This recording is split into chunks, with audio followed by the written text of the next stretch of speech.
Judge, it seems that Miss Bagley is in the hospital. Yes.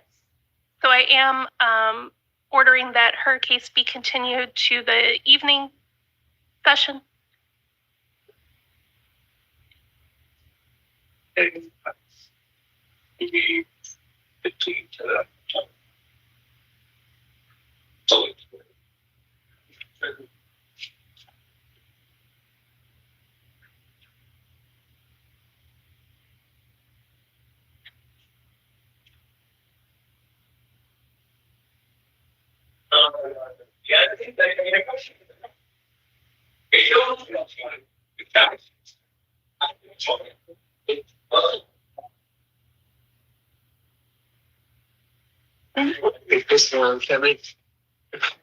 Please state your name. Christopher Allen Chapman. Mr. Chapman, you are here on your first appearance for several charges, including driving on a suspended license and theft, shoplifting. Two of those, well, you've got driving on a suspended out of Moreno, theft and shoplifting out of Oro Valley, and driving on a suspended license, I believe, out of Pima County Justice Court. Sir, if you, well, you have the right to remain silent. Anything you say can and will be used against you. You have the right to hire the attorney of your choosing, and in certain circumstances, an attorney may be appointed to represent you. It looks like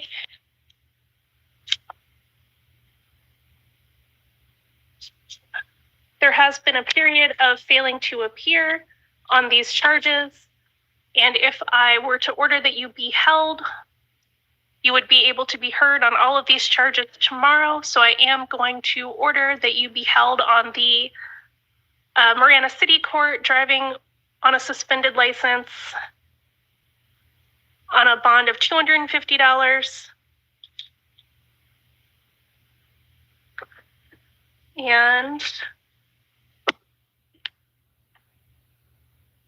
I'm going to appoint Janet Altschuler to represent you.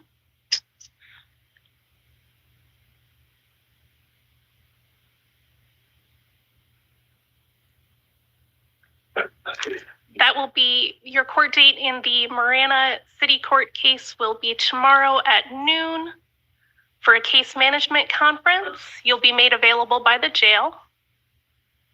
Should you postpone and be released, further conditions are that you do not drive without a valid license. And if you were to postpone and be released, you would need to appear for that hearing. If you failed to appear, a warrant could issue for your arrest.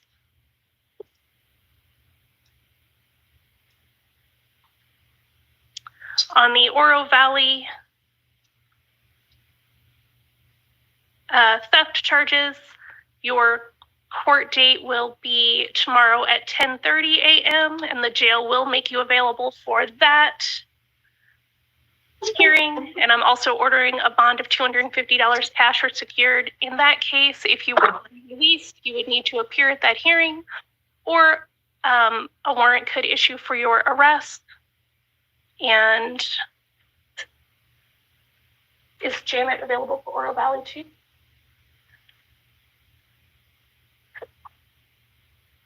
Oh, nope, I found her. It's Richard Glenn I'm appointing to represent you in that case.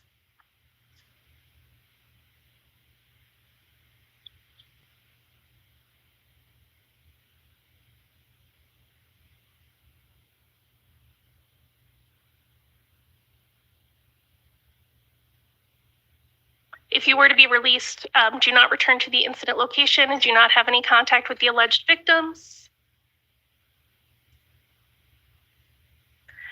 And then for the Justice Court case, you'll be heard tomorrow at 1 p.m.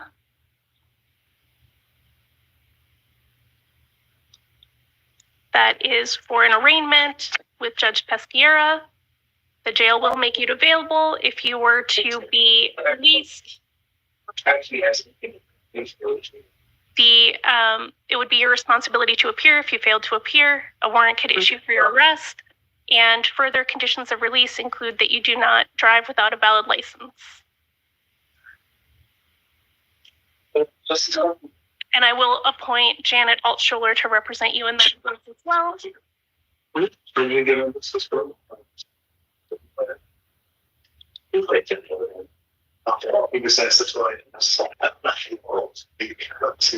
Sir, do you understand? Yeah, yes, Your Honor. All right, thank you. You're excused for today.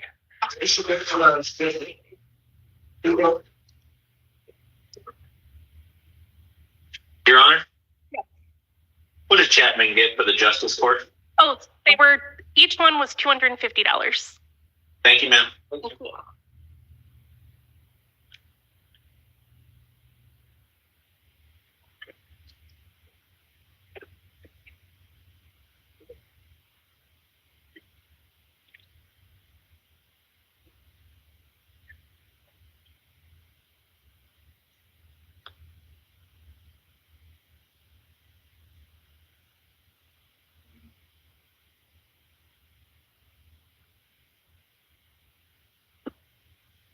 You slowing down?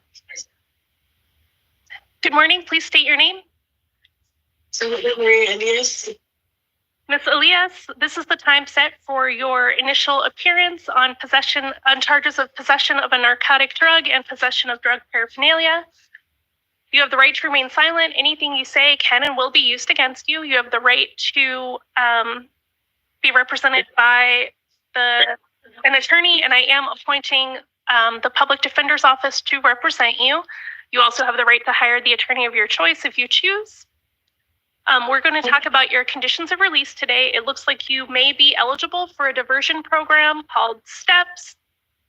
If you are interested in that program, you would be required to participate in some treatment. And if you successfully completed it, it is possible that the state would not go forward with these charges. Are you interested? Yes. All right, so I'm going to set your case for a STEPS hearing on March 4th at 9 a.m. At that hearing, they will determine your eligibility for the program. You'll have the opportunity to speak further with an attorney about the program and meet with pretrial services and treatment providers. One thing we do ask is if you are willing to waive the time for your preliminary hearing. Usually the state is required to file the indictment and hold your preliminary hearing within 20 days. However, in order to give time for you to be assessed and enter the diversion program, I'm asking that you give them 45 days to do that. Is that okay with you? Judge, if I could just get one second. Of course. Quick. Yes.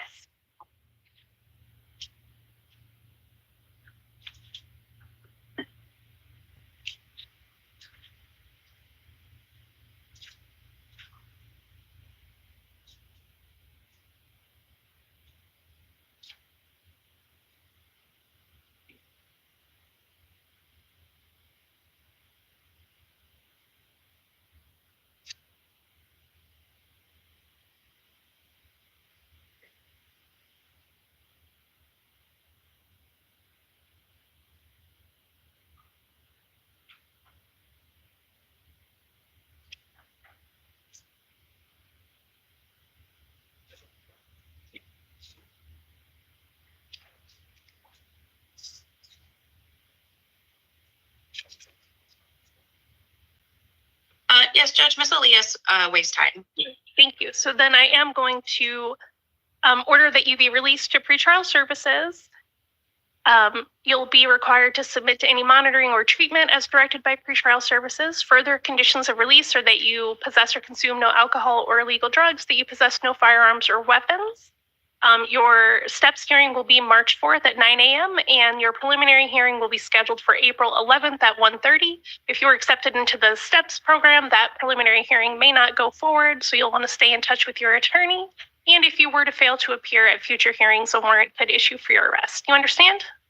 Yes. All right. Thank you. You're excused for today. Judge, is it the public defender appointed? Oh, yes. I thought I said that earlier, but yes. I might have missed it, Judge. No worries. Thank you. So it's going to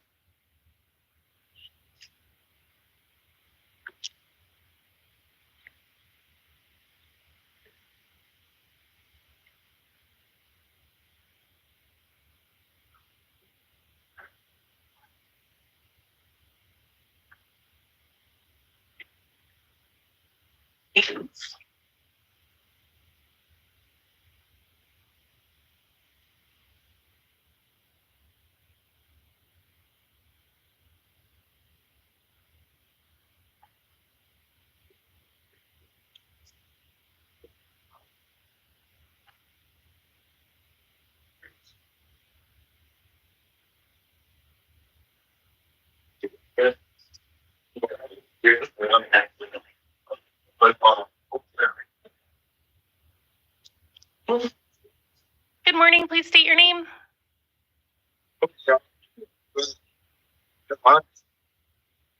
Mr. German, this is the time set for your initial appearance on charges of domestic violence, assault. You have the right to remain silent. Anything you say can and will be used against you. You have the right to hire an attorney of your choice, and in certain circumstances, an attorney may be appointed to represent you. We're going to talk about your conditions of release today. Sir, if I were to order that you be released on your promise to appear at your future court date, would you appear? Yes, ma'am. I would also order that you have no contact with the alleged victim and that you do not return to the incident location. Is that going to be a problem? No. All right. So I am going to order that you be released on your promise to appear at future hearings. Further orders are that you commit no acts of domestic violence, that you possess no firearms or weapons, that you have no contact with the alleged victim and do not return to the incident location. Your next court date is going to be March 27th. That's at 10:30 in the morning for an arraignment before Judge Garza. If you fail to appear for that hearing, a warrant can issue for your arrest. Do you understand? Yes, Your Honor. All right, you're excused for today. Thank you, ma'am. I took a question. Sit back up in the corner. Your Honor? Yes. I don't know if I said it at the beginning here, but Holguin refused. Yes, I do have that. Okay. Okay, perfect. Thank you, ma'am. Miguel? Oh, Brandon. Oh, Brandon. Oh, Yep.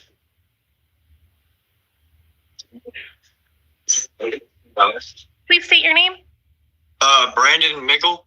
Mr. Mickle, you are here for your initial appearance on charges of domestic violence, criminal trespass, disorderly conduct, and failure to appear. Yeah. Prior similar charges. Yeah. You have the right to remain silent. Anything you say can and will be used against you. You have the right to hire an attorney of your choosing, and in certain circumstances, an attorney may be appointed to represent you. We're going to talk about your conditions of release today. Okay.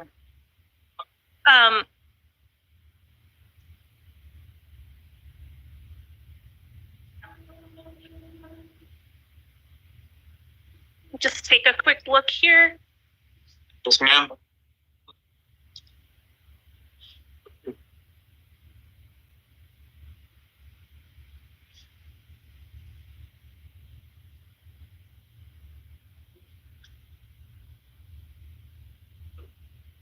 All right, so I have reviewed the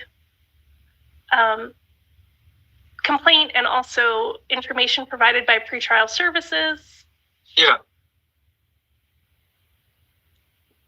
Sir, if I were to order that you be released on your promise to appear at your next court date, would you appear? Yes, I would. All right, on your Pima County Justice Court case, I am going to order that you be released on your promise to appear. I am further ordering that you possess or consume no alcohol or legal drugs, that you commit no acts of domestic violence, that you possess no firearms or weapons, that you have no contact with the alleged victim and do not return to the incident location or victim's residence and workplace. Okay. Were you living there? Yeah, I was living there, yeah. All right, so would you need to return once with a law enforcement escort to pick up some belongings? Sure. All right, I'm going to include that in my order that you can return once to pick up belongings. And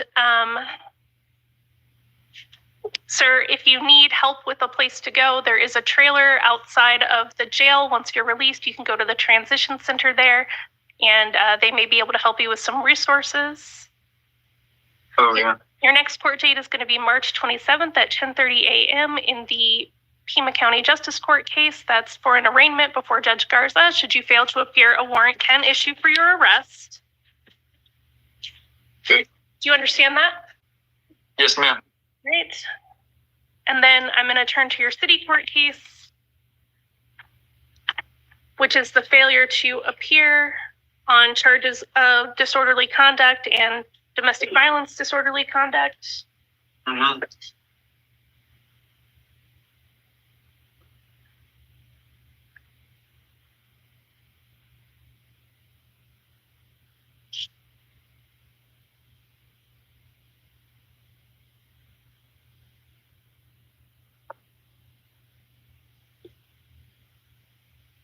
Sir, I'm also going to release you on your promise to appear.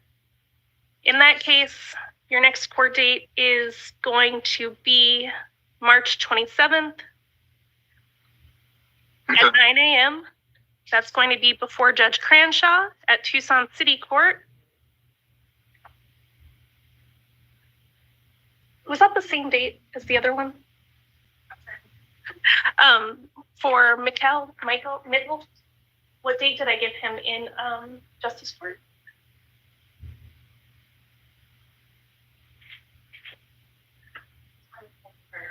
What time? Okay.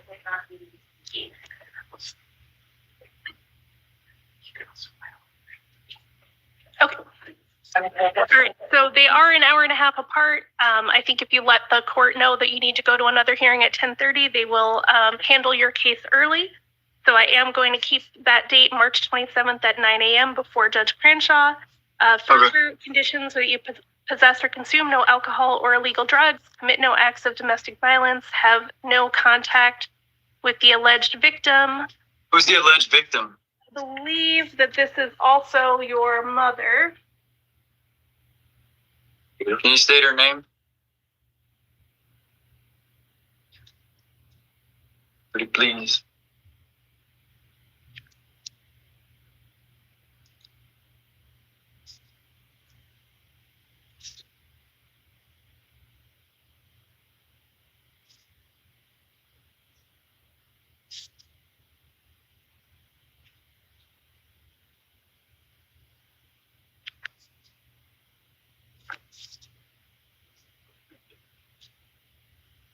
What'd you say? It's not in the complaint here, so I was just trying to find what it means over in here. But it is in the other case. I put his mother's name in his other case. Can you tell me what it is?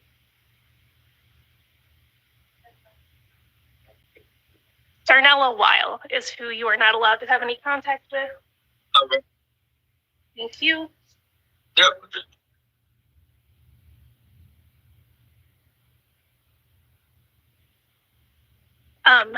Do you understand that if you fail to appear for that hearing, a warrant can issue for your arrest? Yes, I do. Yeah. Thank you. You're excused. Thank you.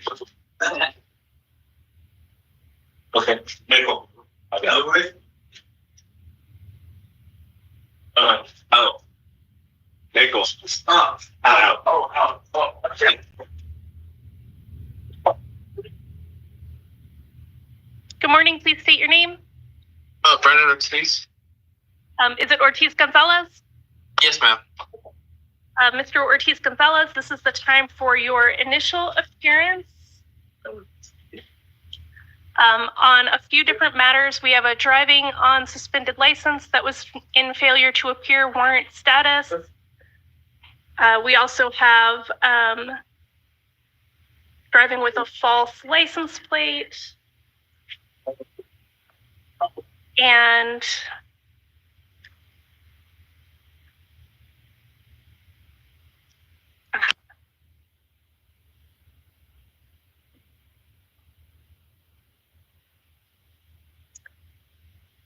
Tucson City charges of DUI, racing, reckless driving, exceeding the speed limit.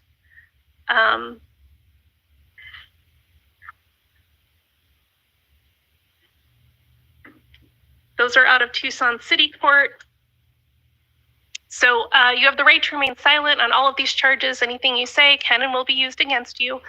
You have the right to be represented by the attorney of your, you have the right to hire the attorney of your choice, and in certain circumstances, an attorney may be appointed to represent you. We're going to talk about your conditions of release.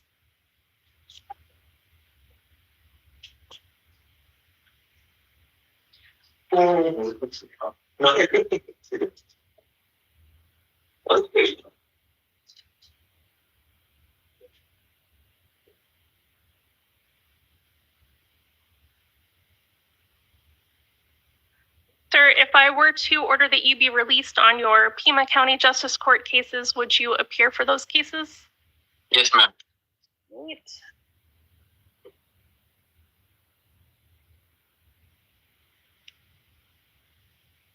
So on the Pima County Justice Court matters, I am going to order that you be released on your promise to appear. I'm further ordering that you do not drive without a valid license. And your court date in that case is going to be March 10th at 10:30 at Pima County Justice Court. That's before Judge Garza for a case management conference. If you fail to appear, a warrant can issue for your arrest. Do you understand? Yes, ma'am.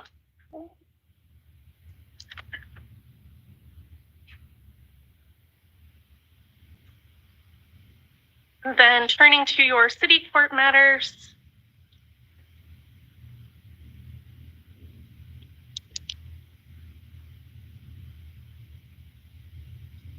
Application.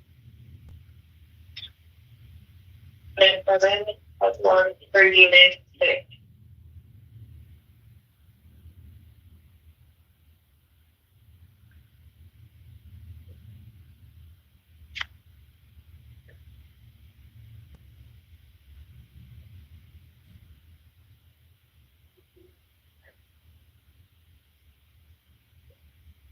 I am also going to order that you be released on your promise to appear. Your next court date is going to be April 3rd at 9 a.m. That'll be before Judge Verena at Tucson City Court. I'm further ordering that you do not drive without a valid license, that you do not possess or consume any alcohol or illegal drugs.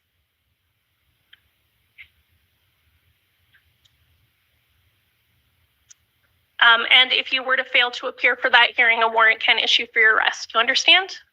Yes, ma'am. All right, you're excused for today. Thank you.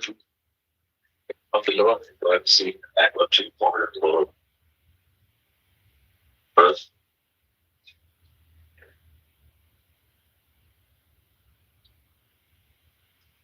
Please state your name. Antonio Shack. Mr. Shack, this is the time for your initial appearance on charges of theft and driving under the influence. These are out of Sarita Municipal Court. You have the right to remain silent. Anything you say can and will be used against you. You have the right to hire an attorney of your choice, and under certain circumstances, an attorney may be appointed to represent you.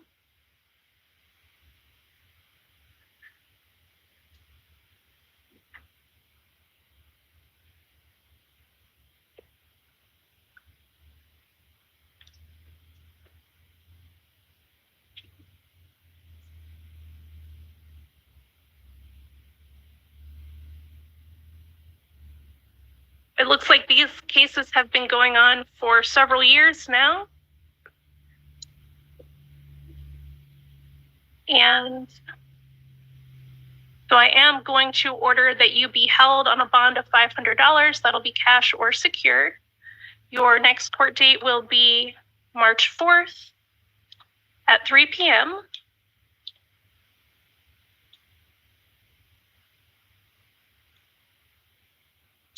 That will be for a case management conference at Sarita Municipal Court. If you remain in custody, the jail will make you available for that hearing.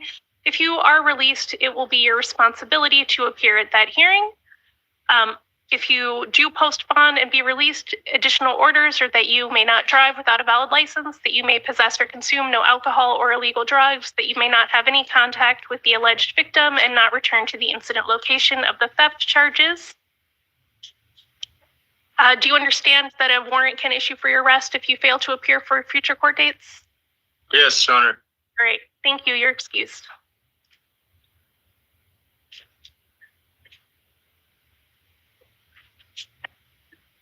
Here you go.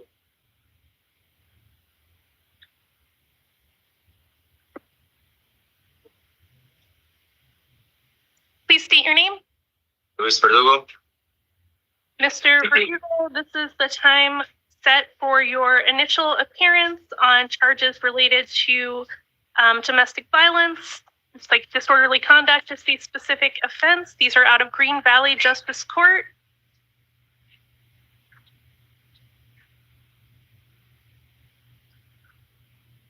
You have the right to remain silent. Anything you say can and will be used against you. You have the right to hire the attorney of your choice, and in certain circumstances, an attorney may be appointed to represent you. We're going to talk about your conditions of release. I have reviewed the complaint provided by law enforcement.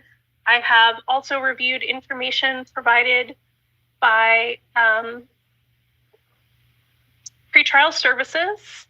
And I have also been informed that there is an immigration hold filed on you. So if you were to be released on this charge, you would be released to ICE custody. Okay.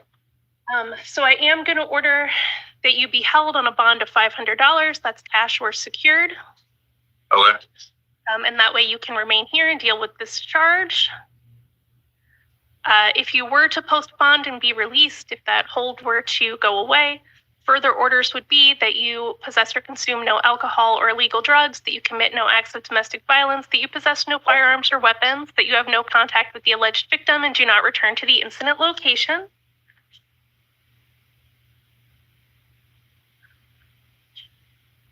And I'm assuming that's where you were living, so you would need to return there to obtain belongings if you were released. Okay. I'll include that in my order. Your next court date is going to be February 27th at 8:30 in the morning at Green Valley Justice Court. The jail will make you available for that hearing. If you were to post bond and be released, it would be your responsibility to appear, and a warrant could issue for your arrest if you did not. Do you understand? I have a couple questions. Okay. So if I post bail, I will be released to ICE, correct? Yeah. Okay. All right. And I believe that if they make you unavailable for your next hearing, that can be considered voluntary, and so you can lose your bond. Okay. Any other questions? So do you suggest not to post bail, or can I ask you that, or no? I cannot give you legal advice. You would want to talk to me about that. But I have told you what is most likely going to happen if you do post. Okay. Okay. All right. You're ceased. All right. Viewing.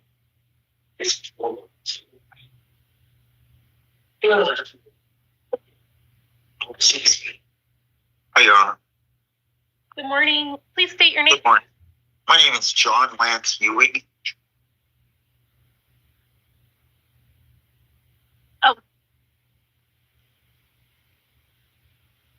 All right. Mr. Ewing, this is the time set for your initial appearance on several charges out of Justice Court. It looks like City Court. It looks like they were all on warrant status, and they include assault, disorderly conduct, threats and intimidation, driving under the influence of alcohol and also of drugs, and possession of drug paraphernalia. I believe those are separate cases. You have the right to remain silent. Anything you say can and will be used against you. You have the right to hire the attorney of your choice, but I am appointing the public defender to represent you, the City of Houston public defender. And,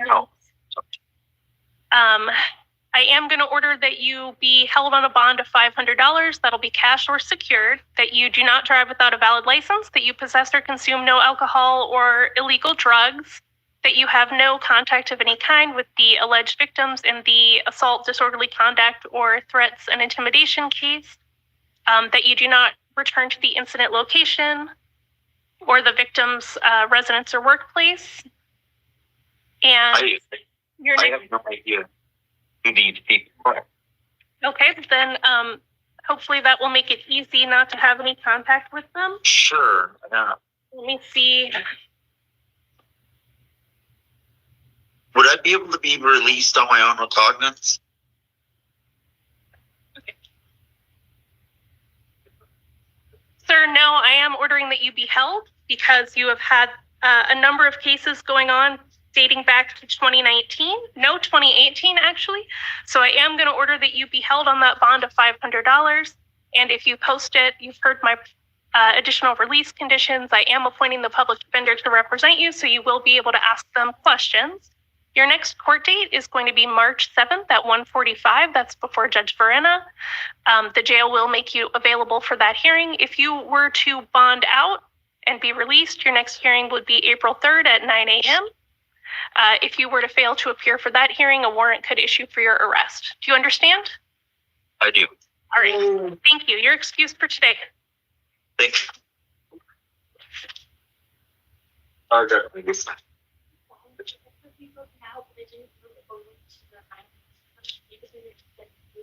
Bye.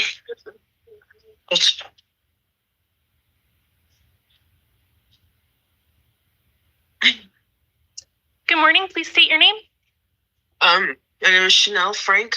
Ms. Frank, this is the time set for your initial appearance on charges of domestic violence, disorderly conduct, and criminal damage. These are out of Tucson City Court. You have the right to remain silent. Anything you say can and will be used against you. You have the right to hire an attorney of your choice. In certain circumstances, an attorney may be appointed to represent you. We're going to talk about your conditions of release today. If I were to order that you be released on your promise to appear at your next court date, would you appear at your next court date? Yes, ma'am. All right, then I will order that. I'm also ordering that you commit no acts of domestic violence, that you have no contact with Laverne Enos, your mother, and your little sister, and that you do not return to their residence or the incident location. Do you have somewhere else to go, ma'am?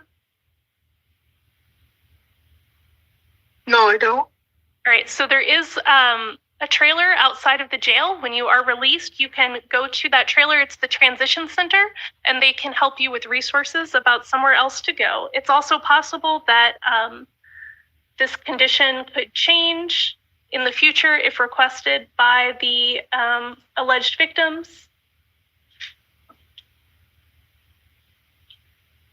We were not able to get in touch with them, and so I have to order no contact with them. Your next court date is going to be March 25th at 2:30 in the afternoon. That is before Judge Mayhew at Tucson City. When is it? March 25th. March 25th. At 2:30, and you're going to get copies of the paperwork before you're released. Okay. And if you fail to appear at that court date, a warrant can issue for your arrest. Do you understand? Yes. Thank you. You're excused for today. Thank you.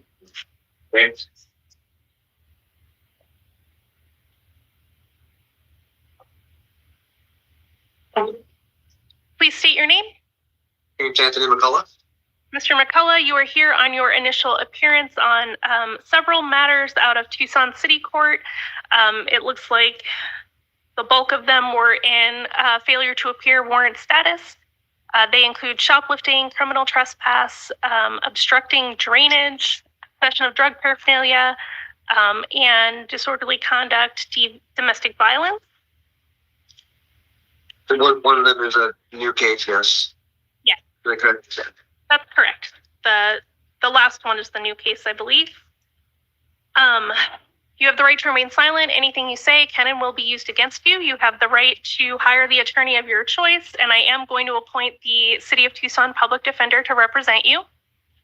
I am going to order that you be held on a bond of $500, cash or secured.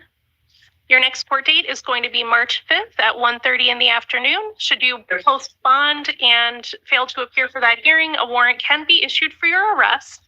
Further conditions of release include that you possess or consume no alcohol or illegal drugs, that you commit no acts of domestic violence, that you have no contact of any kind with Brittany Hicks, do not return to her residence or workplace or the incident location. Do you understand?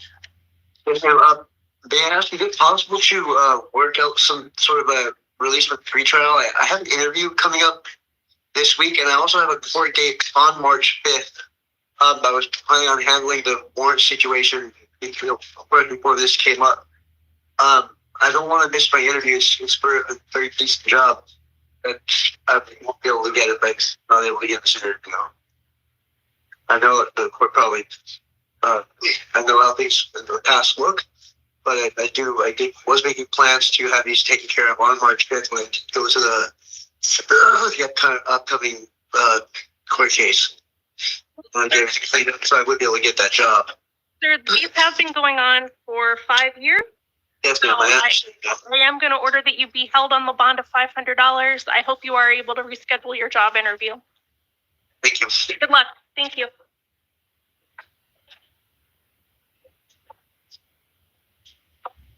Offer.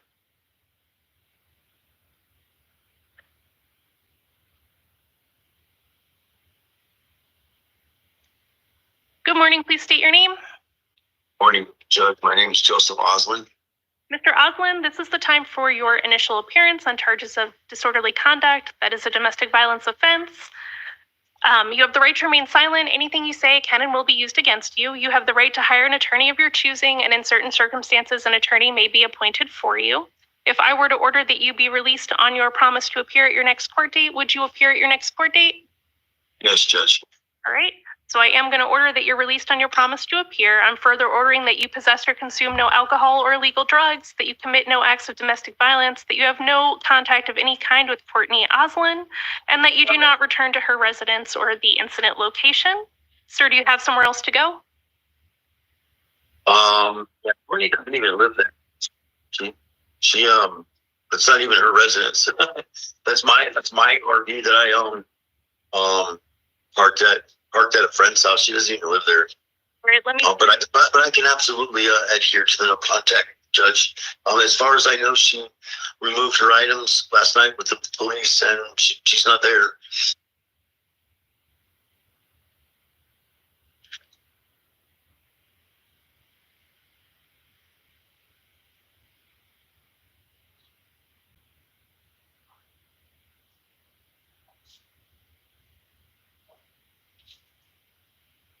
Where did you receive that information, sir? Where did I receive what information? The information that she removed her belongings and moved out. Oh, because she was actively doing that when the police were there.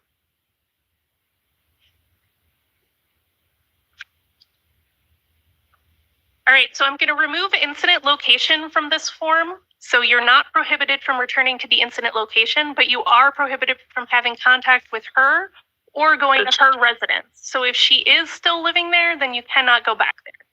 I understand that. All right. Your next court date will be March 25th. That's at 1:30 in the afternoon. That is before Judge Million at Tucson City Court. If you were to fail to appear for that hearing, a warrant could issue for your arrest. Do you understand? I do.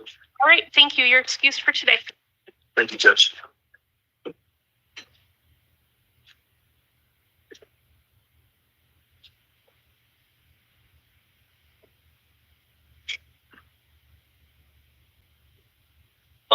Was that? It was for one of the, yeah, and I saw him go on. Yeah. Okay. Come on. Please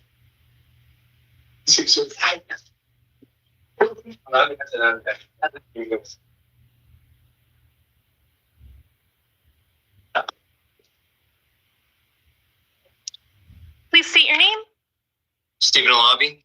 Mr. Lavi, you are here on your initial appearance for charges out of Maricopa County. Looks like there's a warrant with a $10,000 bond on it out of Maricopa County. And then you also have Tucson City Court cases of resisting arrest. So for the Maricopa County case, I am going to set a review hearing to see if you are still here or if you have been released to Maricopa County. That's going to be set for March 25th at 9 a.m.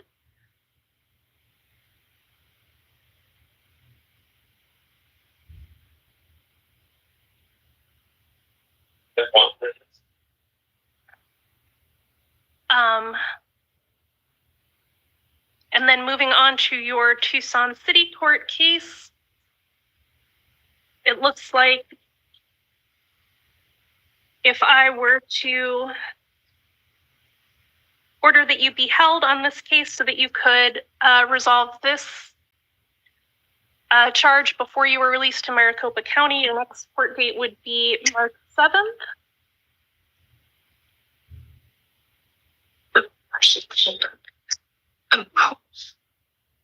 Judge, I'm sorry, for clarity, is there a bond set on the out of county? Yes, it's $10,000. Okay, thank you, Judge.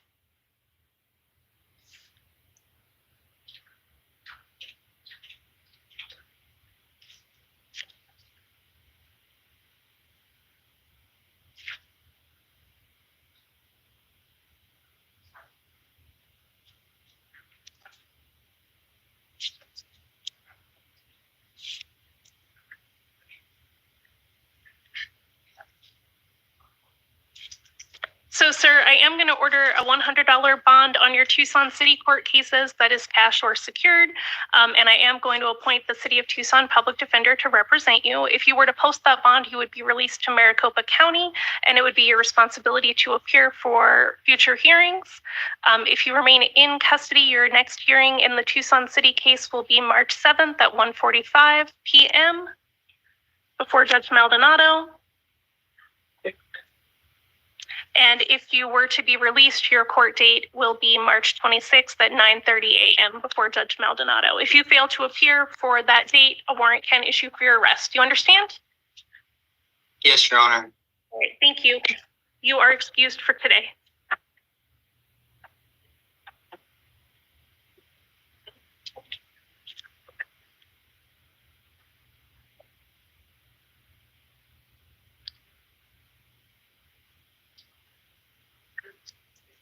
Judge, if I may, would you reconsider the bond on the Maricopa case? He is under the impression that the warrant was quashed. It has been filed. Just a moment. Do you have any reason to?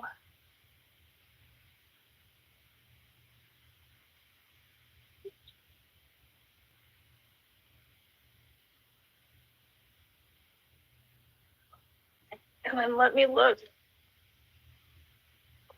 Over here.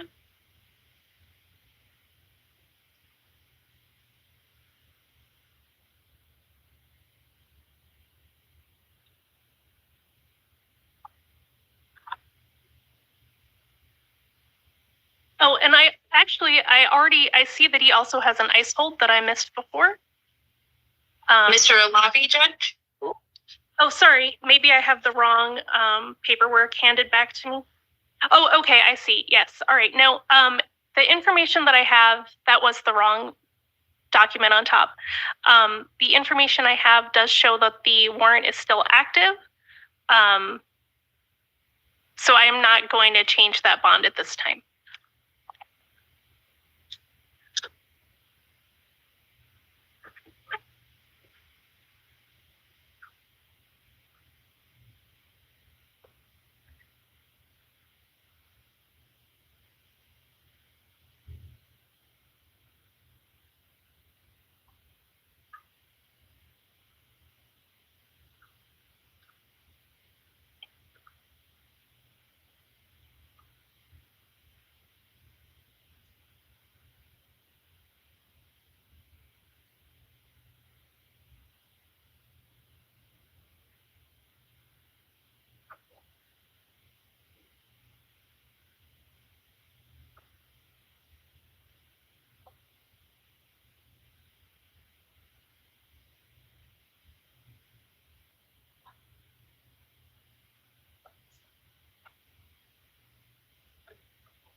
You have the state recommendation for the next one?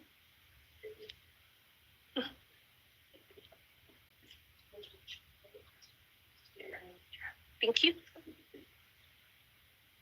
Carlson?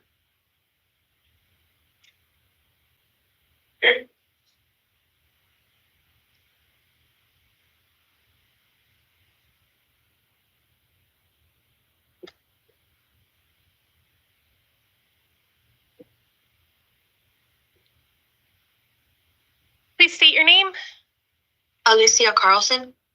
Ms. Carlson, this is the time set for your initial appearance on a few different matters. You have new charges of possession of narcotic drugs, weapons misconduct, child abuse, transport of a drug for sale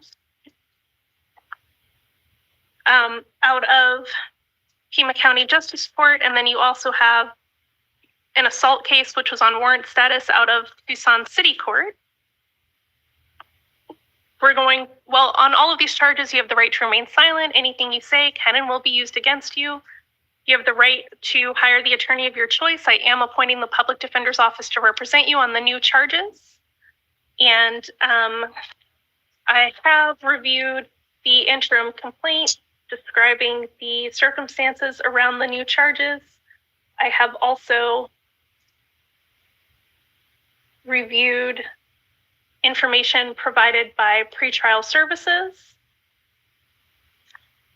And I have reviewed the state's recommendation, which is that you be held on a bond of $30,000 in each of the new cases concurrently and released to pretrial services if that bond is posted. And I am aware of the aggravating circumstances surrounding that recommendation. Do you need to be heard further, Mr. Poston? Considering the court's message as far as that goes, the state does not have anything further to say. Thank you. Other than to concur in the absolute gravity of the situation. Thank you. And defense, would you like to be heard? Yes, Judge. We're asking that Ms. Carlson is released to pretrial services, or if you're not inclined, a significantly lower bond. Based on the information from the interim complaint, she called 911 for help for her family and fully cooperated with the investigation once they got there.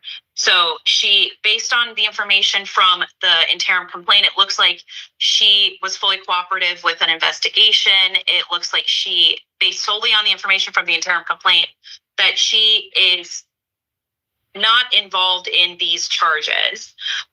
So we are asking that she is released to pretrial services. Again, just to emphasize, she called 911 for family health and fully cooperated with the investigation. If she were released to pretrial services, she would go to her mother's. So she is going to be able to remove herself from the situation. By going to her mother, she has a good relationship with her mother and her mother's supportive. So we're asking for her release to pretrial services. And to further emphasize, she has no felony convictions.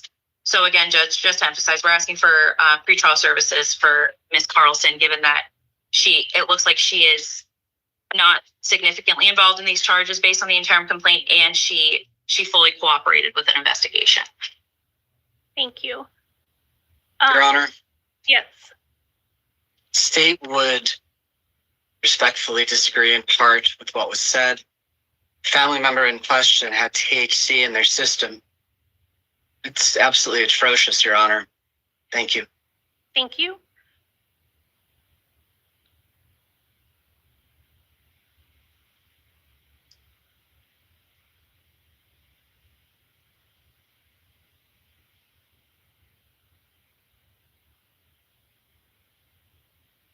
All right. Considering all of the information before me, I am going to order that you be held on a $20,000 bond. I am going to order that be concurrent between the cases. Your next court date is going to be March 7th. That is at 1:30 in the afternoon. That is for a preliminary hearing. It is possible that will change, so it's important to keep in touch with your attorney from the public defender's office. If you are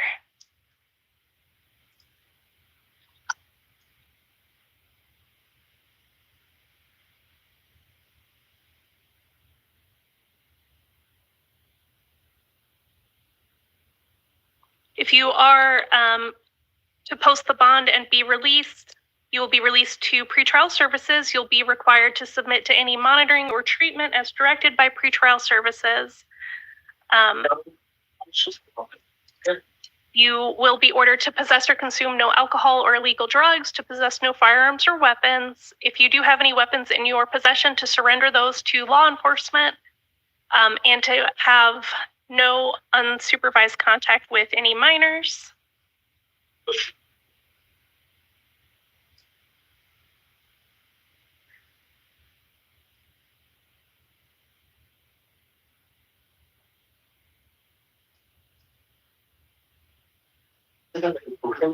Yeah.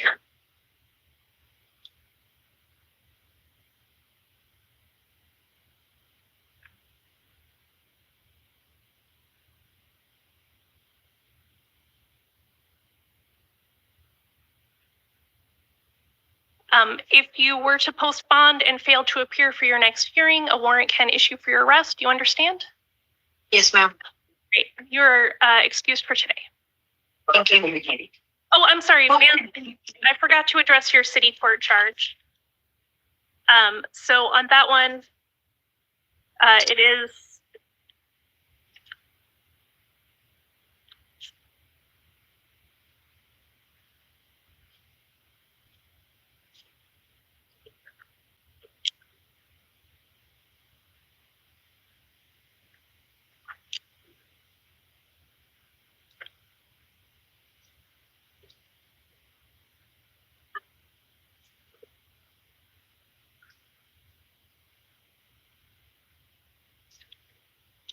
was it the same alleged victim in that case?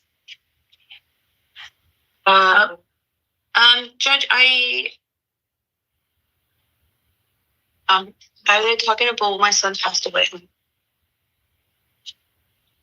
Okay.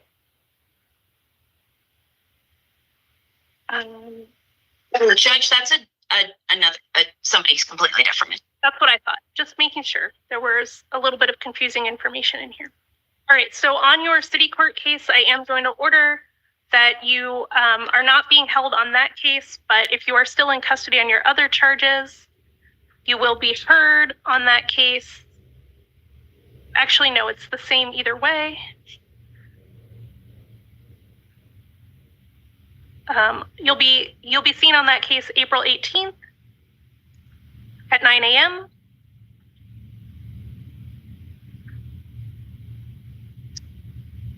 That will be with Judge Hale, and your conditions of release in that case include possess or consume no alcohol or illegal drugs and have no contact of any kind with the alleged victim in that case.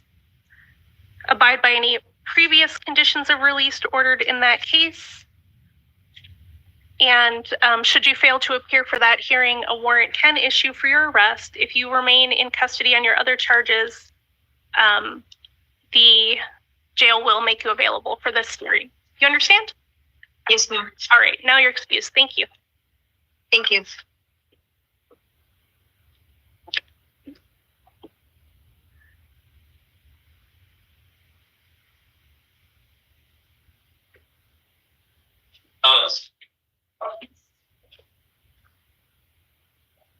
I haven't received the state recommendations yet. Will you send them to me, please?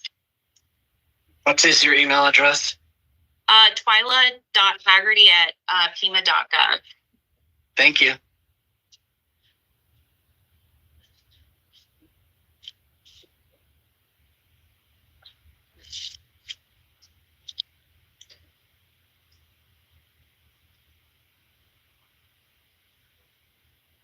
Please state your name. Hector Gonzalez. Great, Mr. Gonzalez. This is the time for your initial appearance on charges including unlawful possession of a narcotic drug for sale, weapons misconduct, transport of a narcotic drug for sale, and child abuse. You have the right to remain silent. Anything you say can and will be used against you. You have the right to be represented by an attorney. I am appointing the legal advocate to represent you at this time. And if you chose, you could hire the attorney of your choosing. There is an attorney present with you today for the purposes of today's hearing, and we are going to turn to your conditions of release.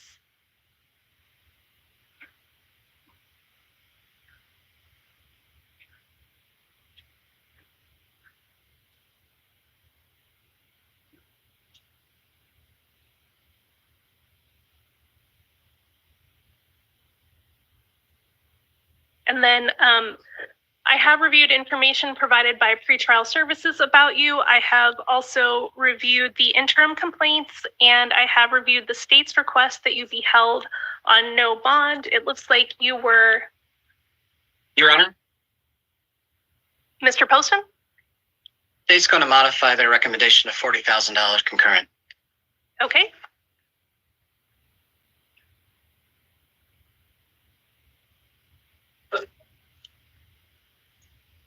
All right, so I have reviewed the information, including the state's updated recommendation that you be held on a concurrent bond of $40,000 and released to pretrial services if that bond is posted. Would the defense like to be heard? Yes, Judge. We're asking for a $10,000 bond for Mr. Gonzalez. He's very young and he's a lifelong resident of Tucson. Thank you.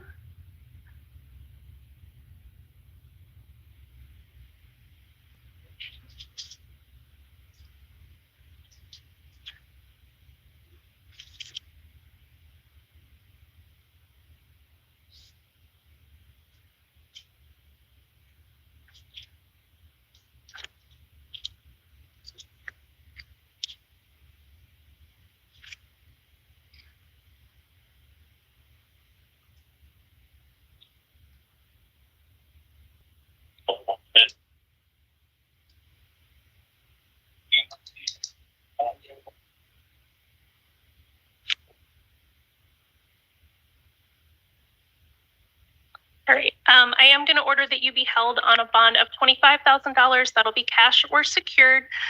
Should you post that bond, you'll be released to pretrial services. Additional orders include that you do not possess or consume alcohol or illegal drugs, that you possess no firearms or weapons. If there are any weapons in your possession, that you surrender them to law enforcement. You will submit to monitoring or treatment as directed by pretrial services. You will not return to the incident location, and you will not have any contact with the victim's family. Oh, the victim's family, so...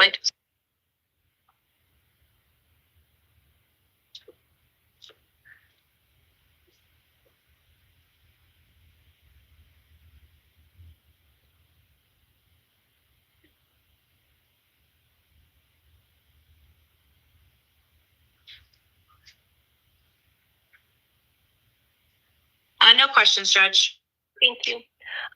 Your next court date is March 7th at 1:30. If you remain in custody, the jail will make you available for that hearing. If you are released, you will be your responsibility to appear. If you fail to appear, a warrant can issue for your arrest. Do you have any questions? No, ma'am. Thank you. You're excused for today. Thank you. Is the interpreter present?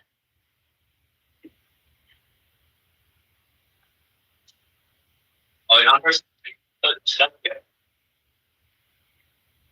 I do see her on the screen. Oh, there she is. Yes, Your Honor. All right, wonderful.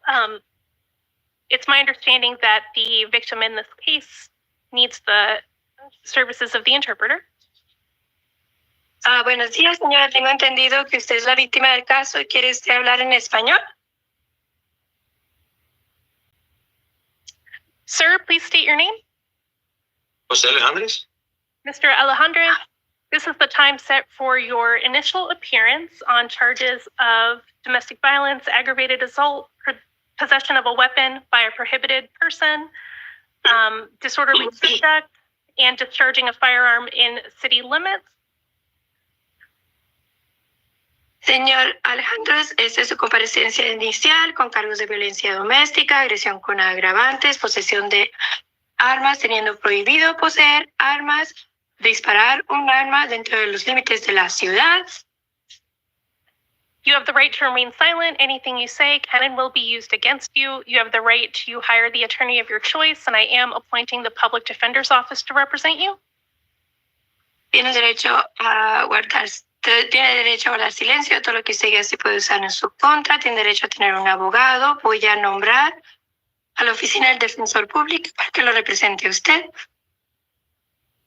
We're going to talk about your conditions of release. I have reviewed information provided by pretrial services as well as the interim complaint. Vamos a hablar con respecto a sus condiciones de libertad. Ya revisé la información que presentó la agencia previos al juicio y la queja interina. And I have reviewed the state's recommendation that you be held on a bond of $30,000 and released to pretrial services if released. También he usado la información de la fiscalía que recomiendan una fianza de $30,000. Si usted paga esta fianza, se va a poner en libertad bajo la supervisión de la agencia previos al juicio. And I am inclined to order a bond in a high amount based on my concerns about the severity and the risk posed by these allegations. Estoy considerando, tengo la inclinación de considerar una fianza de cantidad alta basada en las preocupaciones que tengo respecto a qué tan graves son los cargos y el riesgo que usted posa por los cargos que tiene usted. However, it's my understanding that the victim would also like to be heard, and so before I decide, we will hear from the victim as well as the attorneys. So, Ms. Raquel Rodriguez, if you would like to be heard, you may speak now. Pero tengo entendido que la víctima quiere dar su opinión. Entonces voy a permitir que la víctima dé su opinión y después voy a permitir a que los abogados presenten sus opiniones. Así que, señora Raquel Rodríguez, si usted tiene algo que decir, ahora es su oportunidad. Pues él se ha portado muy violento últimamente, me ha agredido y pues yo no quiero vivir una vida así. Well, un momentito. Well, he's been behaving very violent lately, and he has been aggressive towards me. And I don't want to have a life, I don't want to live a life like that. Is there anything else you'd like to tell me before I decide his conditions of release, ma'am? ¿Hay algo más que usted me quiera decir, señora, antes de que yo decida cuáles son las condiciones de libertad que le voy a imponer? Pues sí, porque aparte de que todo el tiempo me hacía las cosas, las hacía delante de mi hijo, y eso no está bien.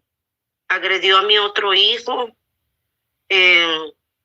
Son tantas cosas que tengo que decir, pero yo nomás tampoco lo quiero cerca de nosotros. Okay, momentito. Well, yes, it's because all the time, all the things that he did to me, he did them in front of my son, and that's not okay. And he's also has been very aggressive towards my son. And I have a lot of things to say, but I just don't want him around us. Okay. Thank you so much, ma'am. Would the state like to be heard any further? Your Honor, I think the victim's words speak for themselves. This person is a menace. He brought a firearm into the works, and he is a danger. And would the defense like to be heard? One moment, Your Honor. Sí, voy a preguntarle ahora a la fiscalía si tiene algo más que decir. La fiscalía indica, sí, su señoría, las palabras de la víctima indican todo claramente. Esta persona es una amenaza y involucró armas en esto. Ahora después le pregunta al abogado si tiene algo más que decir. Yes, Judge. Before I argue bond, I would like to argue probable cause for the prohibited possessor, if I may. Sí, su señoría. Antes de que hable con respecto a la fianza que quiero solicitar, quisiera también presentar un alegato con respecto al fundamento de la causa o motivo justificante teniendo prohibido el uso de armas, indica la abogada del acusado. You may go ahead. Judge, for Mr. Alejandres, there is documentation that his rights were restored as of 2023. The interim complaint mentions that there's no mention in the paperwork of the 2017 case. However, probation was terminated early in that case in 2019, and his rights were restored 4 years later. So based on that, it looks like the court was aware of both cases and still restored his rights. So we're asking to dismiss the prohibited possessor charge. Great. One moment, please. Sí, el señor Alejandro indica en sus documentos de que ya le restauraron sus derechos civiles. Esto fue en el año 2023. En la queja interina no menciona nada con respecto a los documentos del caso del 2017. Pero en el caso del 2017, él terminó con su libertad de prueba antes de tiempo en el 2016. Y en ese entonces fue que le restauraron sus derechos civiles. Después el juez estuvo informado de que estos dos casos existían. Entonces, por esa razón, yo indico que deben desestimar y quitarle el cargo de tener prohibido el uso de armas.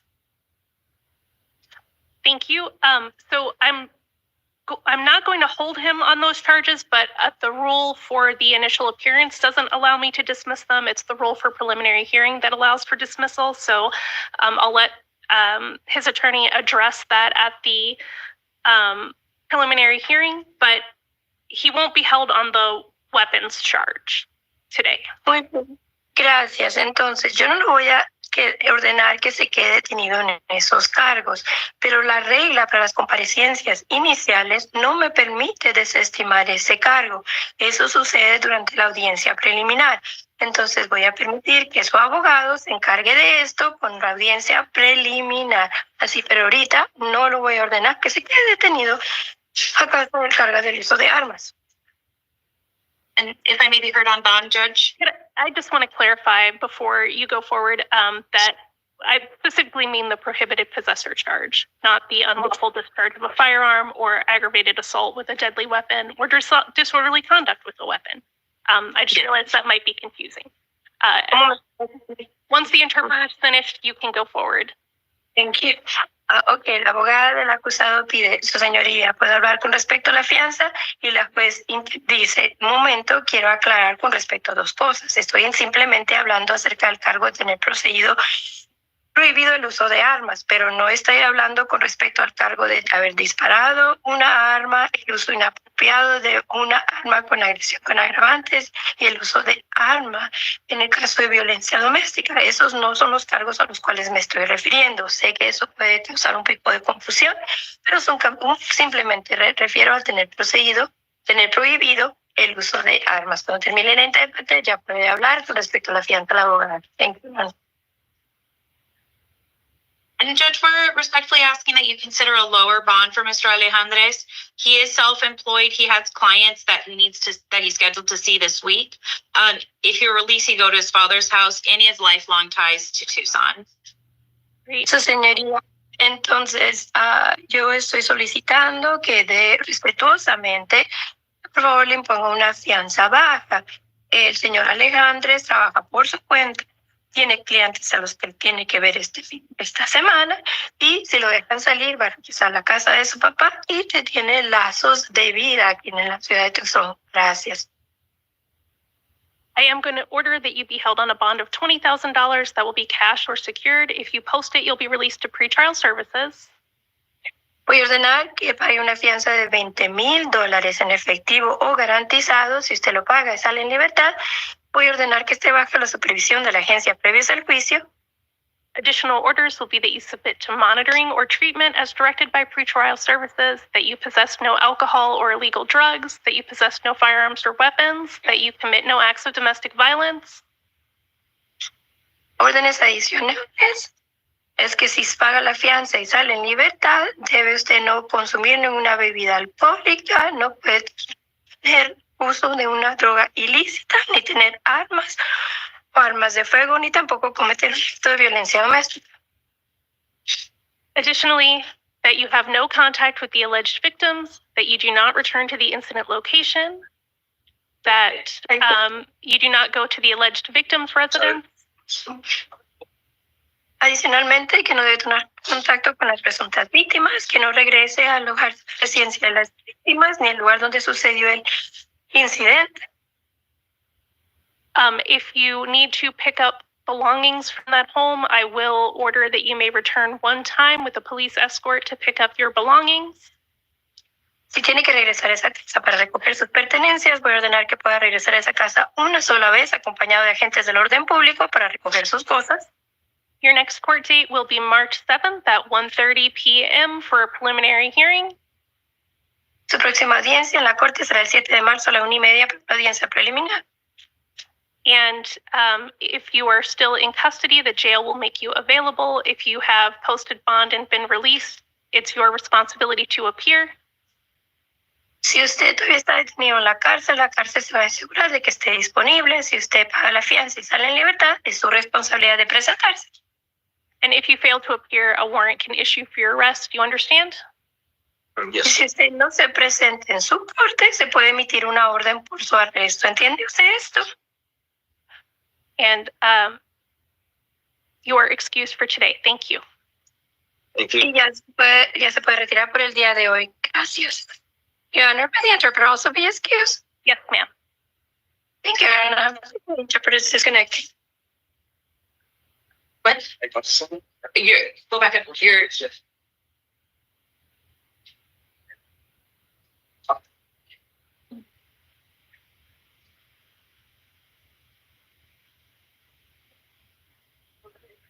Oh, thank you.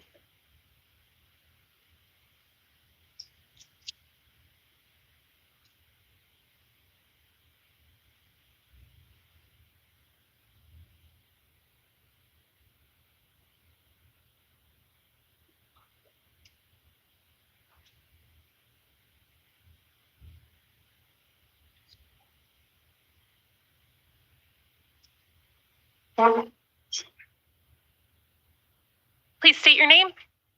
Mr. Mr. Alvarez, you are here on your initial appearance for charges of aggravated assault.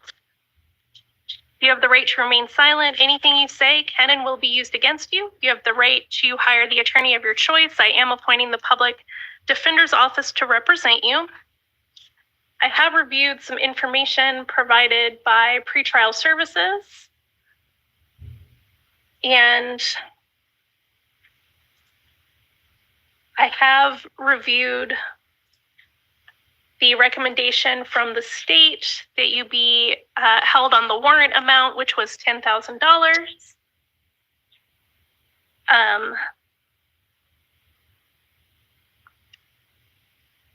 At this point in time, I would be inclined to uphold the warrant amount. Do you need to be heard any further, Mr. Poston? No, Your Honor. And would the defense like to be heard? Judge, we're asking that you reconsider judge and release into pretrial services, or if you're not inclined to lower bond. Pretrial services identified him as a level 1, which is the lowest level of supervision needs. He was not aware of court at the time. He has lifelong ties to Tucson. He has confirmed housing and the support of his mother. And based on what I'm seeing on pretrial, judge, it looks like he has no prior felonies. And he's also very young. So we're asking that he's released to pretrial or a much lower bond.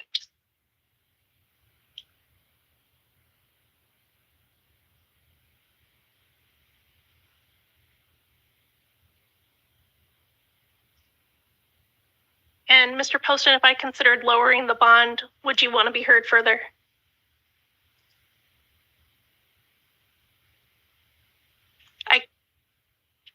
No, Your Honor. I'm going to order that you be held on a bond of $5,000. That's cash or secured. If you are able to post, you will be released to pretrial services. The additional orders will be that you possess or consume no alcohol or illegal drugs, that you commit no acts of domestic violence, that you possess no firearms or weapons, that you submit to any monitoring or treatment as directed by pretrial services, that you have no contact with the alleged victim, do not return to the incident location. Your next court date will be March 7th at 1:30 p.m. That's a Pima County Justice Court for a preliminary hearing. That hearing date could change, so it's important to stay in touch with your attorney. If you are still in custody, the jail will make you available for the hearing. However, if you have been released, it's your responsibility to appear. And if you fail to appear, a warrant can issue for your arrest. Do you understand? Yes. Judge, just for clarity, should the 7th be an arraignment? You know, Am I seeing this correctly? What was put in my system was a preliminary hearing, but let's see, has an arraignment occurred?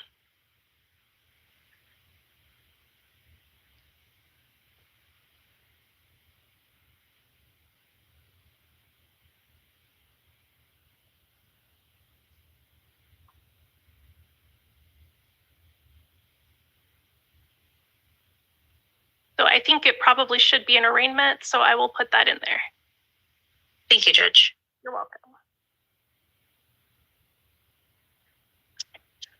You're excused for today.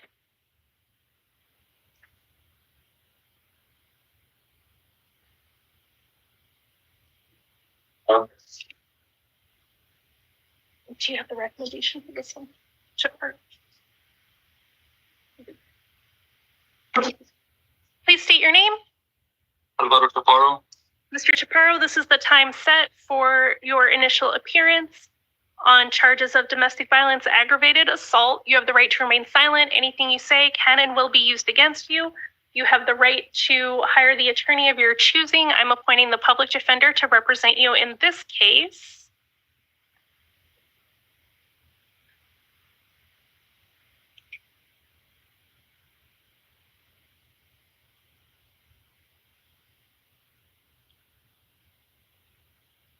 And it looks like you also have domestic violence charges out of South Tucson City Court. So we're going to talk about your conditions of release. We're going to start with the new charges out of Pima County Justice Court. I have reviewed information provided to pretrial services and from pretrial services.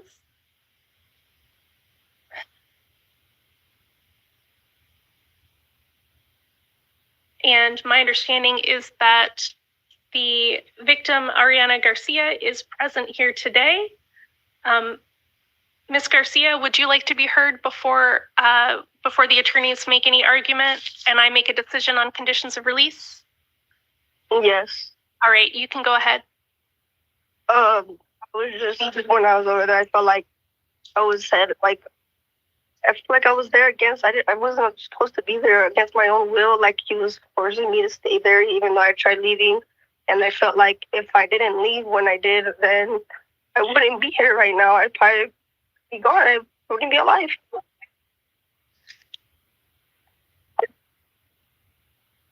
Thank you, ma'am, for being here today. Is there anything else you'd like to share? No. Thank you. I have reviewed the interim complaint and the recommendation by the state that you be held, sir, on a bond of $25,000. If posted, that you be released to pretrial services. I am very concerned about the nature of these allegations and the risk you pose to the victim. So I am inclined to follow the state's recommendation or at least something close to it. Would you need to be heard any further, Mr. Poston? No, Your Honor. And defense, would you like to be heard? Yes, Judge. We're asking that you reconsider your inclination and release Mr. Chaparro to pretrial services, or if you're not inclined, a lower bond. He is employed. He's been with the same employer for 3 years. He's a lifelong resident of Tucson. He has 2 places he can go if you release: his mother's house and the home he rents.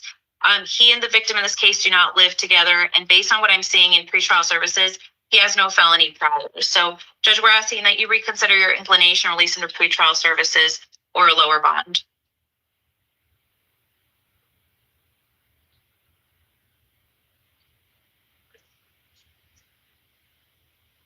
I am going to order, sir, that you be held on a bond of $25,000. That'll be cash or secured. If you do post that bond, you'll be released to pretrial services. Additional orders will be that you possess or consume no alcohol or illegal drugs, that you commit no acts of domestic violence, that you possess no firearms or weapons. If there are any firearms in your possession, that you surrender them to local law enforcement. Submit to any monitoring or treatment as directed by pretrial services. Absolutely no contact of any kind with the alleged victim. Do not return to, let me see.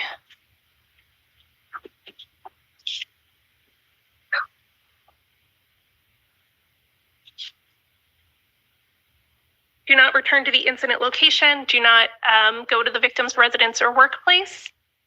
Do not contact her from jail. Your next court date will be March 7th at 1:30 p.m. That's scheduled for a preliminary hearing. If you remain in custody, the jail will make you available. If you are released, you will be responsible to appear at that hearing. If you fail to appear, a warrant can issue for your arrest. Do you understand? Yes, ma'am. All right. Thank you. You're excused for today. Oh,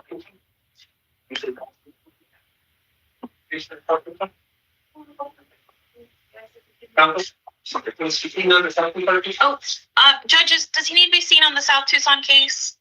Oh, I'll go get him. thank you. I'm so sorry. Okay. You're gonna have to be in.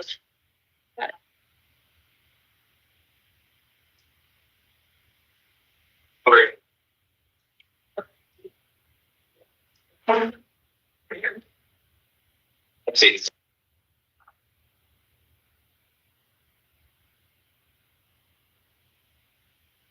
Mr. Chaparro, you will be seen tomorrow for your South Tucson City Court case. That's tomorrow, February 26th at 10 a.m. for a criminal arraignment. If you were to, I'm going to order a $500 bond, cash or secured in that case. If you were to fail to appear, a warrant could issue for your arrest. If you remain in custody, the jail will make you available for that hearing. And I am appointing Michael Vaughn to represent you in that case.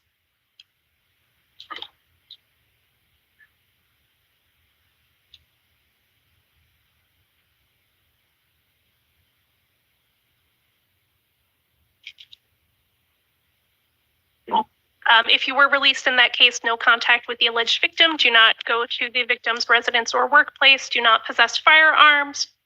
Do not possess or consume alcohol or illegal drugs. Do you understand? Yeah. All right, thanks. Now we're finished.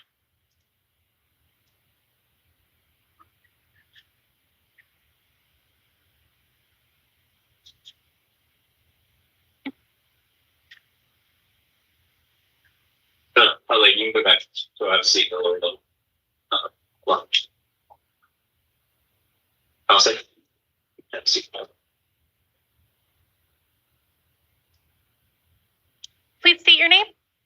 Derek Kosich.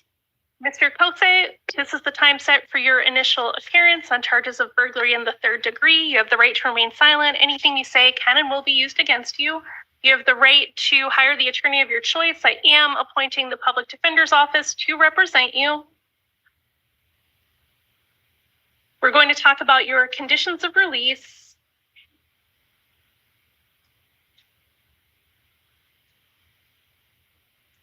And let's see. I have reviewed information provided by pretrial services about you, sir. I have also reviewed the interim complaint, and I have reviewed the state's recommendation that you be held on a bond of $3,500, released to pretrial services if released. Do you need to be heard further, Mr. Pilston? No, Your Honor. Defense?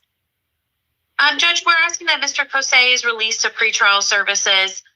These charges are non-violent, and additionally, he has no felony prior. So we're asking that he's released to pretrial services. All right. I am going to order, sir, that you be released to pretrial services today. Your further orders are that you possess or consume no alcohol or illegal drugs, that you possess no firearms or weapons, that you submit to monitoring or treatment as directed by pretrial services, that you have no contact with the alleged victim, do not return to the incident location.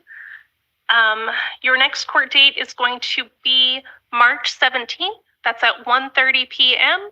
And that is scheduled for a preliminary hearing. That court date could change, so stay in touch with your attorney. You will be responsible to appear at your future court hearings, and if you fail to appear, a warrant can issue for your arrest. Do you understand? Thank you. You're excused for today. Good. Yeah.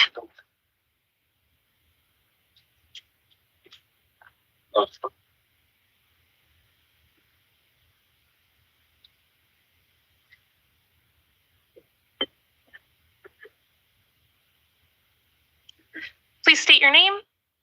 Mason Frost.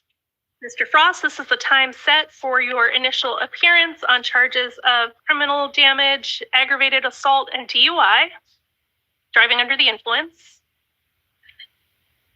You have the right to remain silent. Anything you say can and will be used against you. You have the right to be represented by an attorney. I am appointing the public defender to represent you.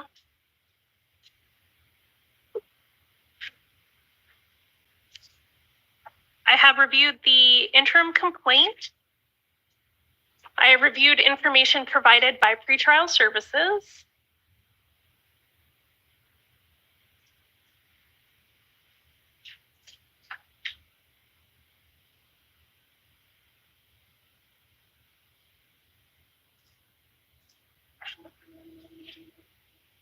And I have reviewed the state's recommendation that you be held on a bond of $15,000, and that if that bond is posted, that you be released to pretrial services.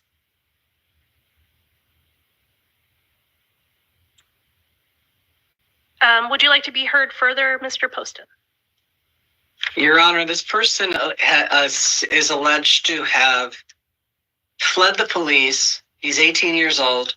By all indications, he was incredibly drunk, upwards of 75 miles an hour, through a populated area near La Cholla and Ruthroff, and didn't stop until he slammed into a vehicle. He could have killed somebody, Your Honor. And in his own words on the police report, he admitted that he effed up. This person, the fact that this person didn't kill somebody is an absolute miracle. $15,000. And defense? Judge, we're asking that Mason's released to pretrial services.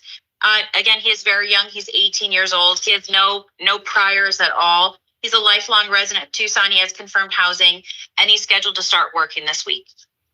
Is there a bond that that he believes he could post?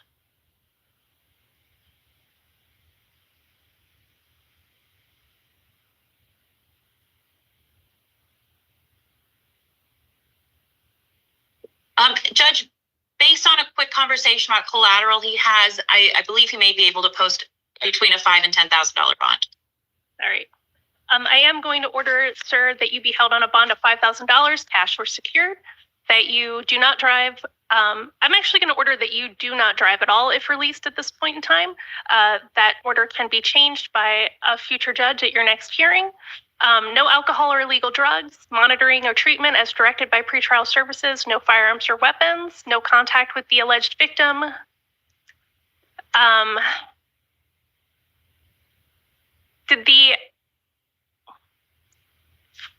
Mr. Poston, from the police report, did the crash occur in the middle of the street or on some kind of private property?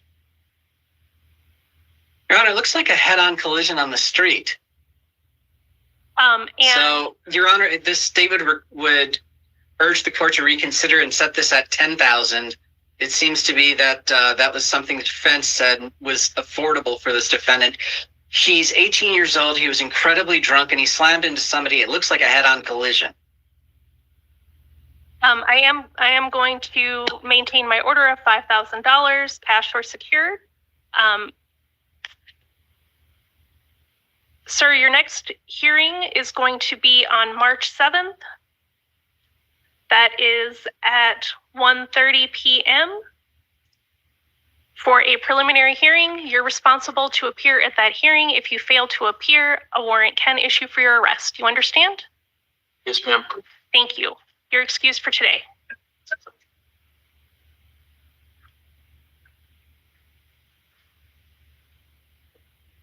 Perfect.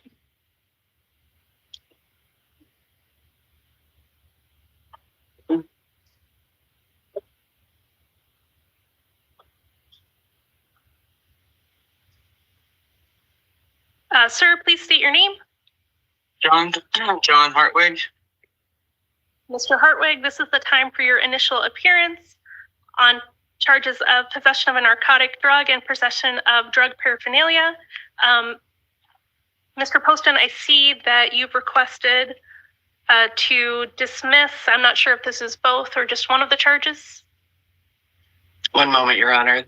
Mr. Hartwig's case, let me check. For narcotic drug and drug paraphernalia, the state dismisses both de minimis. All right, on the request of the state, it is ordered dismissing the charges, and Mr. Hartwig, you will be released. Yeah. Do you have any questions, sir? No, thank you. All right, thank you. You're excused. Is there?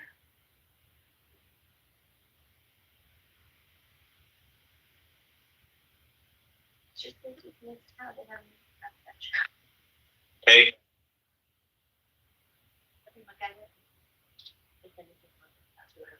Okay.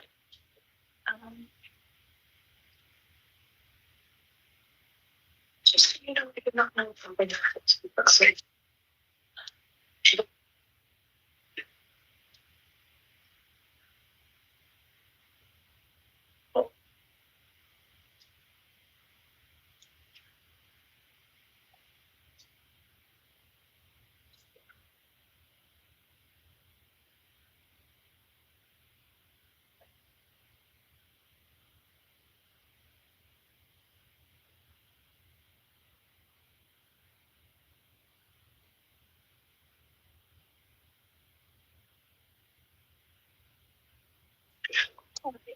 Please state your name. Easy. Ms. Hay, you are here on your first appearance for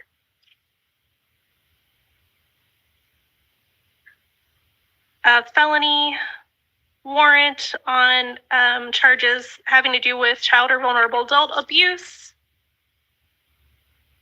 You have the right to remain silent. Anything you say can and will be used against you. You have the right to hire the attorney of your choice. I am appointing the public defender's office to represent you.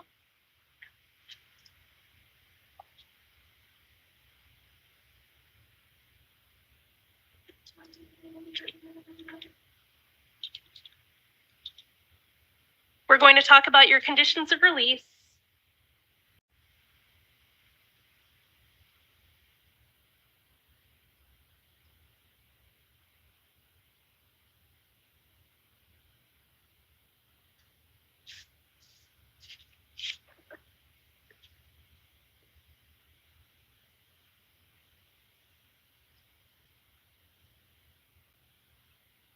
Would the state like to be heard beyond the recommendation of a 200? Yes, Your Honor. One moment. Let me pull up the correct screen. Oh, I'm sorry. I see the additional information here now. Let me review this for a second. Thank you, Judge. It is. Judge, I don't have any additional information on this case. Can I be provided with that as well? It's the information that's on the state's recommendations. Okay. They weren't put in the file Counsel, this morning, so I'm looking. Counsel, I don't know that I can release that information under work product rules. Okay.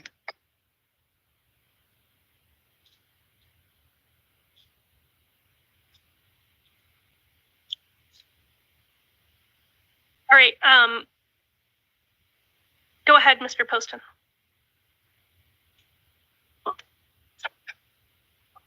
Your Honor, this is a case that I'm not entirely sure that I can make an effective argument without disregard. Your Honor, the victim in this one is dead. There was neglect, evidence of brutal trauma. There has been there's a prior for the same crime, and it looks like the person elevated to the point where they finally finished the job. Indicia of long-term neglect. Defendant was absolutely indifferent when life-saving efforts were being made, and defendant has made rather bizarre comments about wanting to flee. $250,000.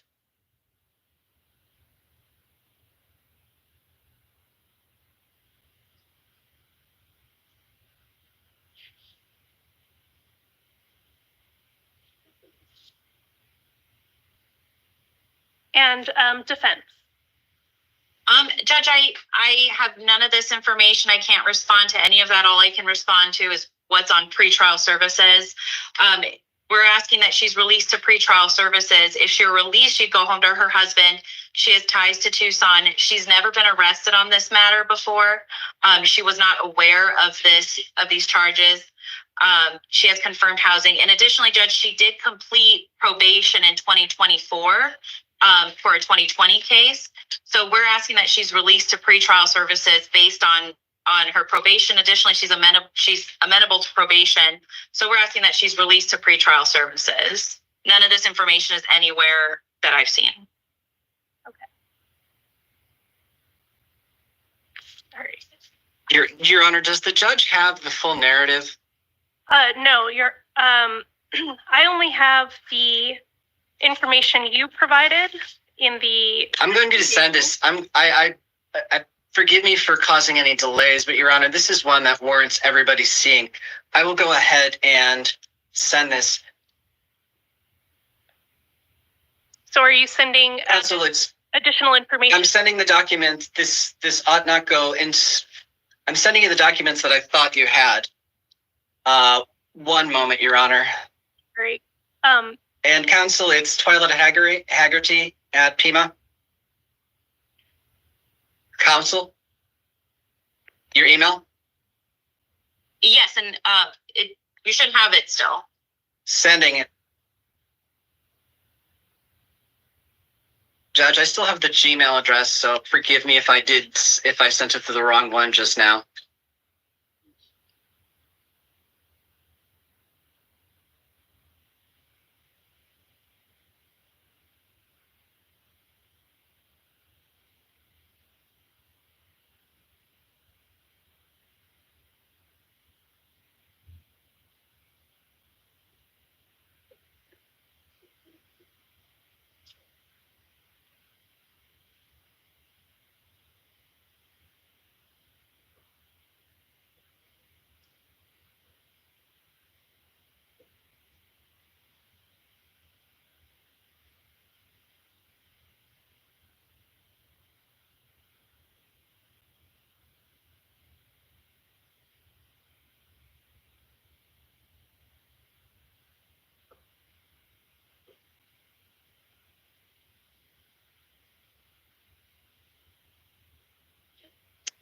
So far, I haven't received it at either address. Let me send it to your email address. One moment. I haven't received anything either. It might just be taking a moment. Should we skip over this one and come back to it at the end? I'm resending it now, but it is the court's discretion.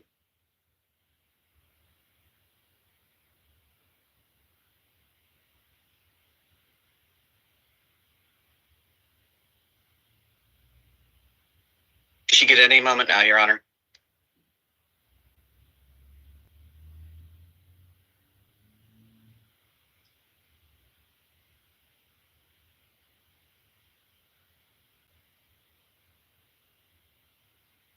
All right, now I have received it. Thank you. Counsel, did you receive it? Yes.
Has counsel had an opportunity to finish reviewing the information?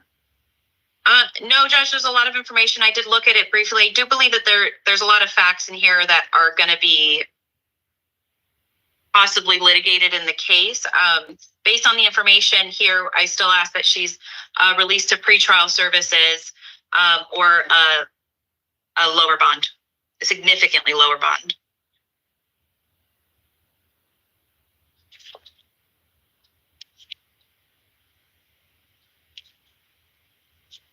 And Mr. Poston, is it correct that she was originally served via summons? I don't have that information, Your Honor.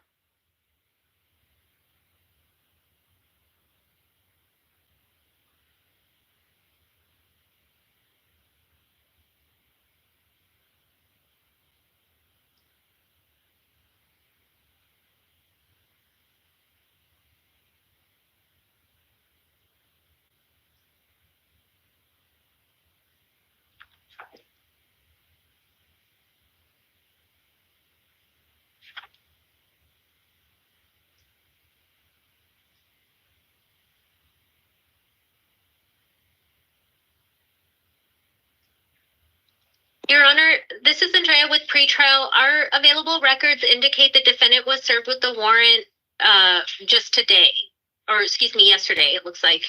Okay, so there wasn't a previous,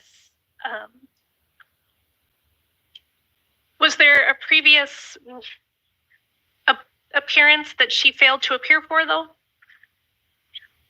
Not that we can find in this case, no, ma'am. Okay, all right. Then, thank you. All right. So I am going to order a bond of $25,000 cash or secured. If you post that, ma'am, you'll be released to pretrial services. Additional orders will be no alcohol or illegal drugs, no acts of domestic violence, no firearms or weapons. Monitoring or treatment is directed by pretrial services.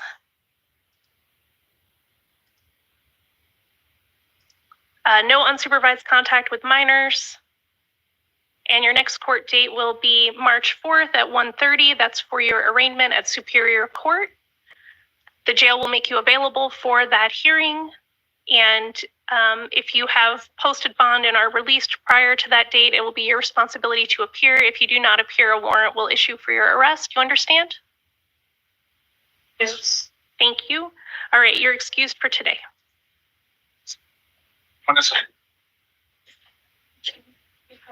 Moreno? Oh, thank you. Oh. I just couldn't find the button. It's just a drop it. Oh, I see it there. Thank you. Yep. All right. Please state your name. Daniel Moreno. Mr. Moreno. This is the time set for your initial appearance on charges of aggravated assault, the deadly weapon, discharging a weapon within city limits, and possession of a weapon by a prohibited possessor. You also have, let's see,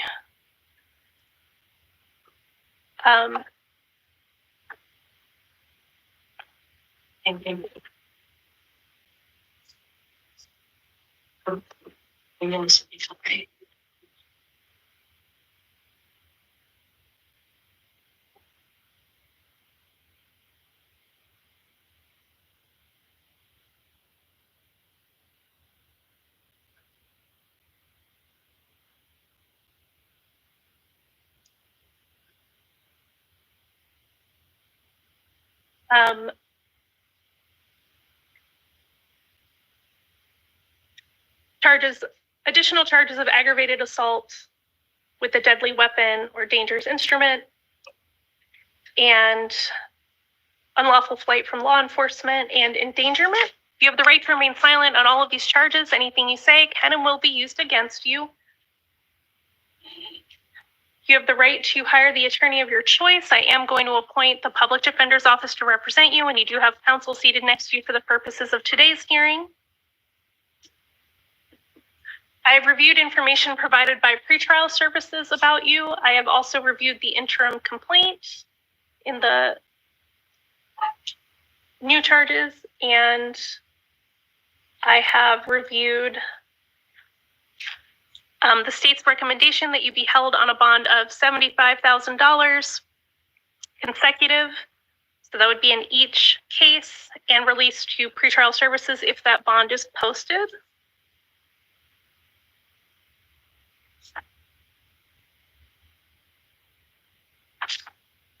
Mr. Poston, I have reviewed the information on your recommendations. Do you have additional information you'd like to share? Your Honor, this is just a very, very disturbing pair of fact patterns.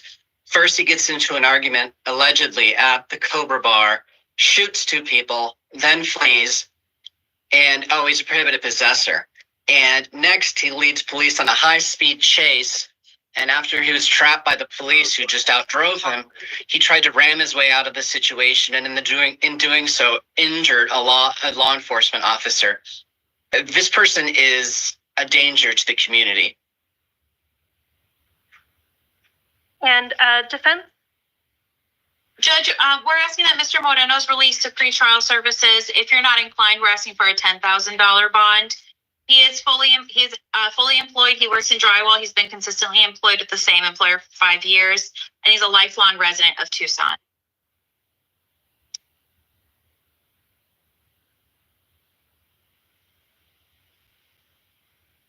And Judge, he is injured as well. And he would like to tell you that he's injured. Thank you.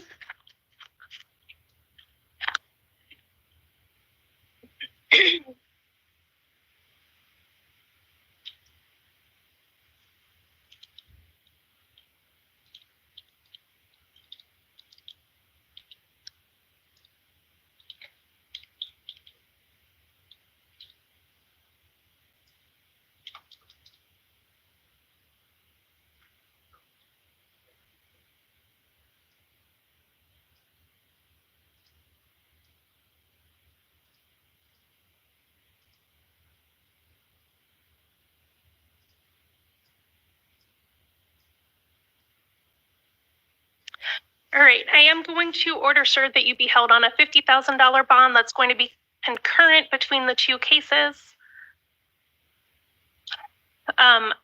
If you were to post that bond, you would be released to pretrial services. The further orders would be that you do not drive without a valid license, that you do not possess or consume alcohol or illegal drugs, that you possess no firearms or weapons. If there are any firearms in your possession, that you surrender them to law enforcement, submit to any monitoring or treatment directed by pretrial services.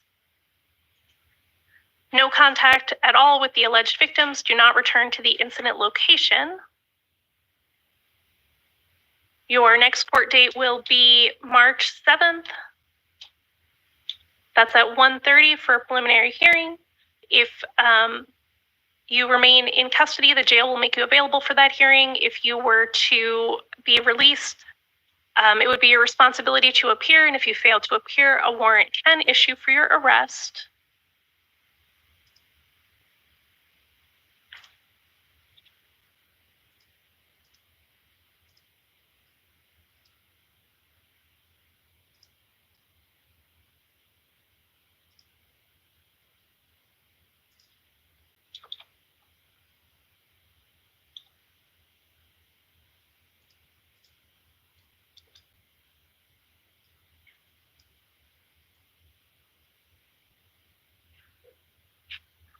Do you understand the consequences of failing to appear? Yes, ma'am. Thank you. You're excused for today.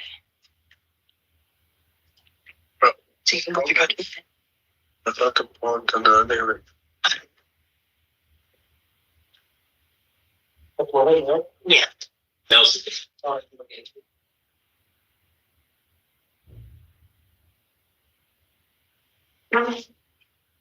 Please state your name. Josie Nelson. Mr. Nelson, it looks like you are here for your first appearance on a number of different matters. We've got Tucson City Court charges of theft, And then we have charges out of Pima County Superior Court for possession of narcotic drugs, aggravated assault, and shoplifting.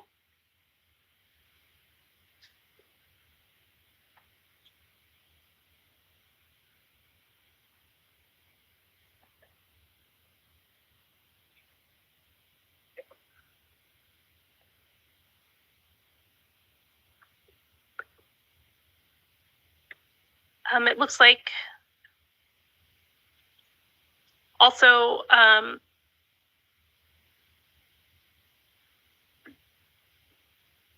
possession of drug paraphernalia and aggravated DUI. You have the right to remain silent. Anything you say can and will be used against you. You have the right to hire the attorney of your choice. I am appointing the public defender to represent you today. And you do have counsel seated next to you for the purposes of this hearing. I reviewed information provided by pretrial services.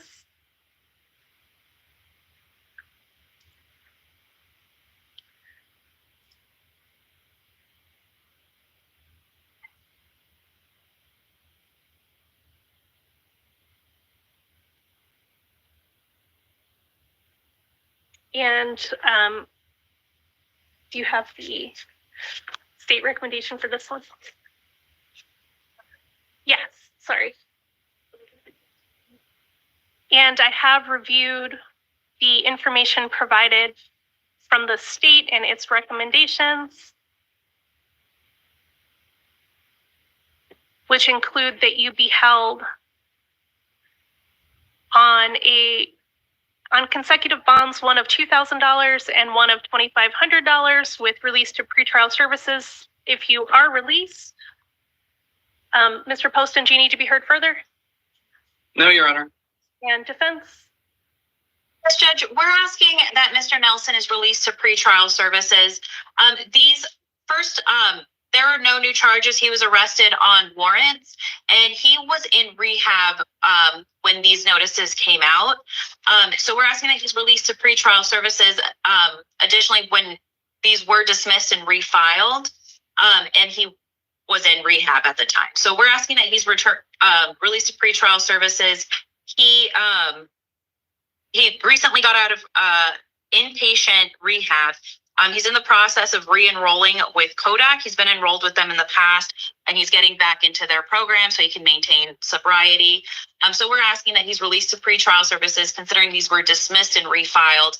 And it appears solely at this point that he is taking proactive steps to work on any issues that may have led to past problems. Again, those are my words, not his words. So we're asking that he's released to pretrial services so that he can continue working on his sobriety and making sure that he maintains treatment. Okay. So we'll go through the cases one at a time. On the possession of drugs, I am going to order that you're released to pretrial services. The conditions will be that you submit to any monitoring or treatment as directed, that you possess or consume no alcohol or illegal drugs, that you possess no firearms or weapons. And your court date will be March 4th at 1:30 for an arraignment. That's in Superior Court. If you fail to appear for that hearing, a warrant can issue for your arrest. And then on the shoplifting charge, I'm also going to order that you're released on your promise to appear. Your next hearing is going to be March 27th. And Judge, just for clarity, that's a misdemeanor, right? The shoplifting is a misdemeanor? I believe it is. Okay, and that's in Justice Court.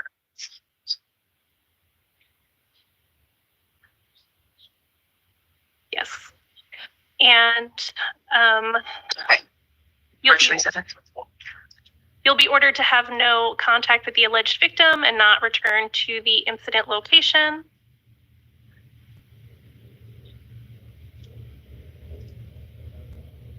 And then on the aggravated assault charge, In that case, I am going to order a bond of $2,000.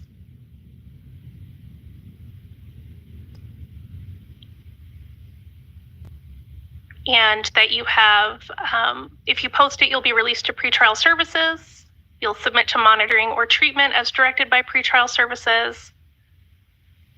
Do not drive without a valid license. Do not possess or consume alcohol or illegal drugs. Do not possess firearms or weapons. No contact with the alleged victim or the incident location. And abide by any previous conditions of release. Your next court date will be March 4th at 1:30 for a criminal arraignment. If you post bond and fail to appear, a warrant can issue for your arrest. And then turning to your Tucson City Court charges.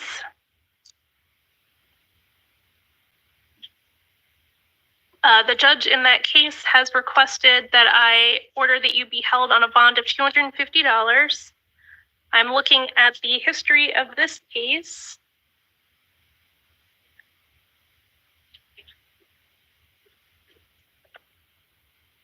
That warrant was issued back in September. And you were here in August of 2024. It looks like on your initial appearance for that charge, when the September court date was set and released on your promise to appear. Are you able to provide dates for when he was in his rehab facility, counsel?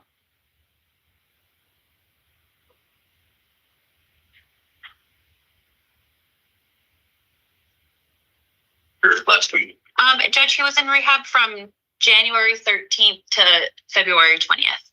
All right. So I am going to honor the request for a $250 bond in the city court case. I'll appoint the City of Tucson Public Defender's Office to represent you.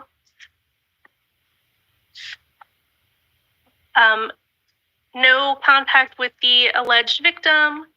Do not return to the incident location, and do not possess or consume alcoholic beverages or illegal drugs. Your next court date is going to be March 7th at 1:45 p.m. for a video review if you remain in custody. If you're released, your next court date will be March 26th at 9:30. Those are both before Judge Maldonado.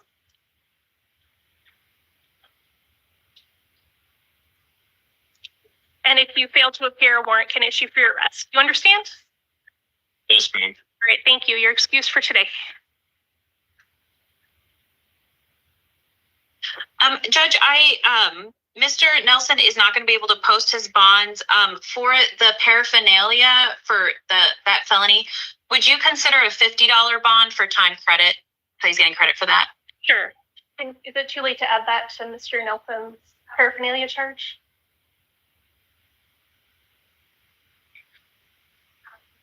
So that just.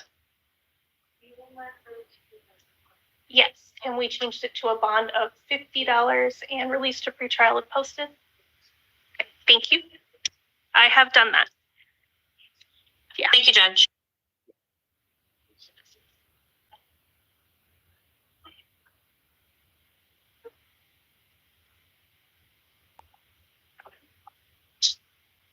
You good when you're on?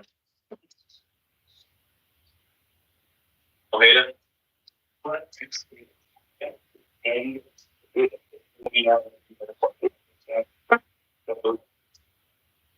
Please state your name. Frank Ojeda, Jr. Mr. Ojeda, you are here for your initial appearance on charges of domestic violence, aggravated assault, and animal cruelty. You have the right to remain silent. Anything you say can and will be used against you. You have the right to be represented by an attorney. You can hire the attorney of your choice. Today, I am appointing the Legal Defender's Office to represent you in this case, and you have counsel seated with you today for the purposes of today's hearing.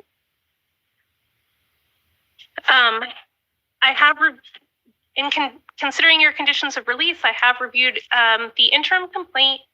I have reviewed information provided by pretrial services.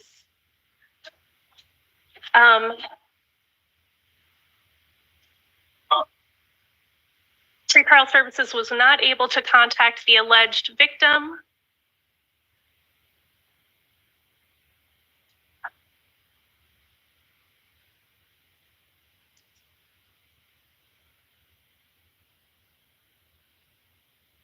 And I have also reviewed the state's request that you be held on a bond of $35,000 and if posted that you be released to pretrial services.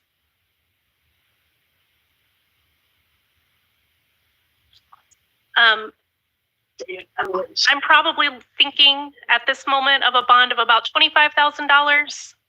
Mr. Poston, do you need to be heard further? Your Honor, he's an NVCAS, a 4 and a 6, and not only did he allegedly choke out, in the course of a beating, choked out the victim, causing her to have difficulty breathing and also bruising up her neck, he also thrice abused an animal that sustained an injured leg. And it does qualify as DV. The individual is the significant other. Thank you. Defense. Judge, we're asking that you reconsider your inclination to release Mr. Ojeda to pretrial services, or we're asking that you consider a $5,000 bond.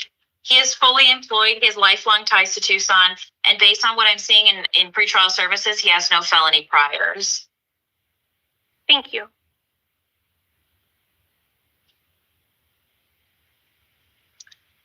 So, sir, I am going to order that you be held on a bond of $25,000. This is based on my concern about your risk to the victim's safety in the community. That will be cash or secured. If you are able to post that bond, you'll be released to pretrial services. Additional orders will include that you possess or consume no alcohol or illegal drugs, that you possess no firearms or weapons, that you surrender any firearms that are in your possession, submit to any monitoring or treatment as directed by pretrial services, that you have no contact of any kind with the alleged victim, Abby Kendall, and that starts immediately, no contacting her from jail, that you do not go to her residence or workplace, and that you also do not have any contact with any domestic animals or pets. Your next court date is going to be March 7th.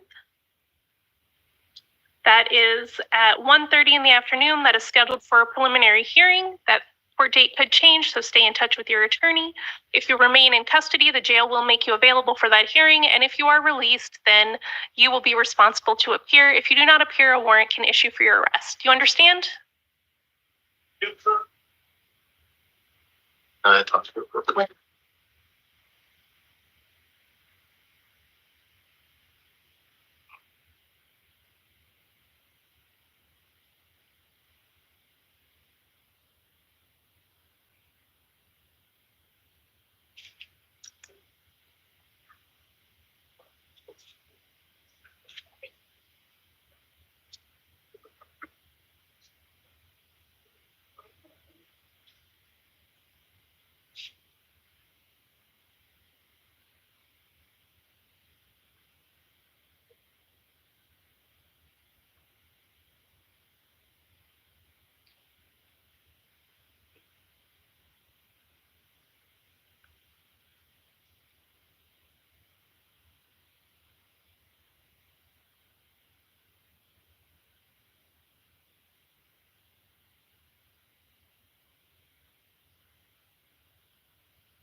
She has no.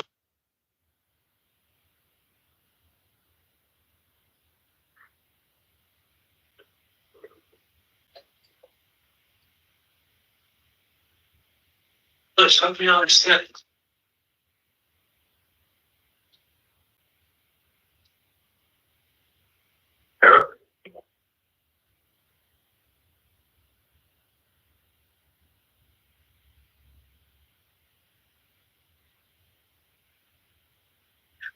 Please state your name.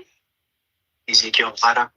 Mr. Para, this is the time set for your initial appearance. It looks like you have charges of aggravated assault, aggravated harassment, and aggravated domestic violence. They are all domestic violence related charges. You have the right to remain silent. Anything you say can and will be used against you. You have the right to hire the attorney of your choice. I am appointing the public defender's office to represent you. We're going to talk about your conditions of release. And I have reviewed information from the interim complaint about the allegations. I have reviewed information provided by pretrial services. And I have reviewed the request from the state that you be held on a bond of $30,000 and pretrial services if that bond is posted. Good job on money. Given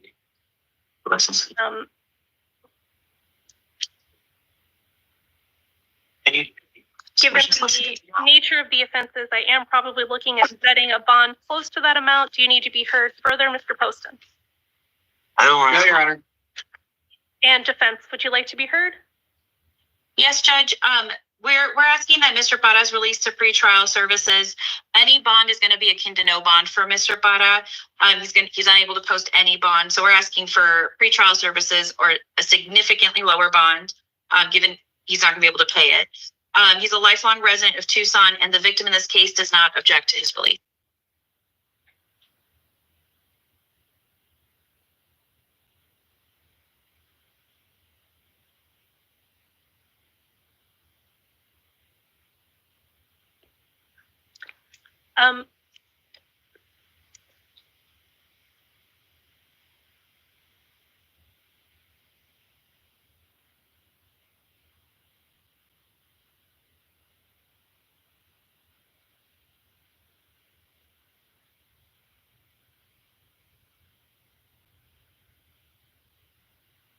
Mr. Poston, do you know if it's the same victim in the 4 prior DV-related convictions in the past 84 months? Let me check, Your Honor.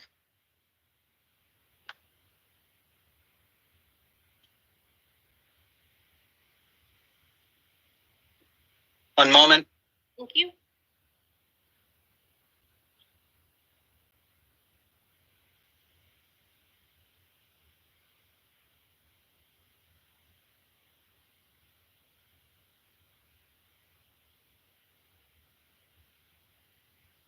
It does not say, Your Honor. Okay. I'm going to order, sir, that you be held on a bond of $15,000. That'll be cash or secured. If you are able to release, or if you are able to post that bond, you would be released to pretrial services. I'm going to order that you submit to any monitoring or treatment as directed by pretrial services, that you possess or consume no alcohol or illegal drugs, that you commit no acts of domestic violence, that you possess no firearms or weapons. The victim did indicate that she was willing to have contact with you, but based on the information before me, I am going to order no contact with the alleged victim at this time. Do not go to her residence or her workplace. Were you living with her? So I'm going to allow you to return one time with a police escort to pick up your belongings. It is possible that that order will change at a future court date once victim services has had a chance to speak with her. And you've had a chance to speak with your attorney, and you can always request a modification of the conditions of release. But at this point in time, I'm ordering no contact at all with Kelly Howard, including while you remain in custody. Your next court date is going to be March 7th at 1:30 p.m. That is for a preliminary hearing at Pima County Justice Court. If you were to be released and fail to appear, a warrant can issue for your arrest. You understand? So I'll be here until the 7th? Unless you either post the bond or work on a motion to modify your conditions of release. Yes. All right, thank you. You're excused for today. Judge, I'm sorry. I feel like I always with the misdemeanors. I always confuse them. I do also have, sir, Tucson City Court case that I failed to notice at the bottom of the file. So you have domestic violence, criminal damage, and disorderly conduct charges out of Tucson City Court. I'm going to order that you be released on your promise to appear at those cases.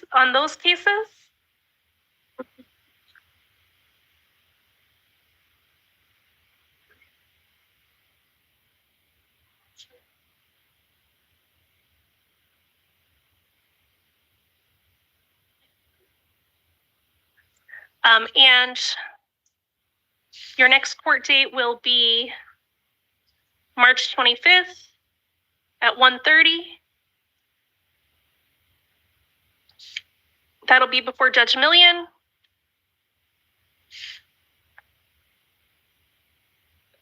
No contact with the victim in that case. Do not go to the victim's residence.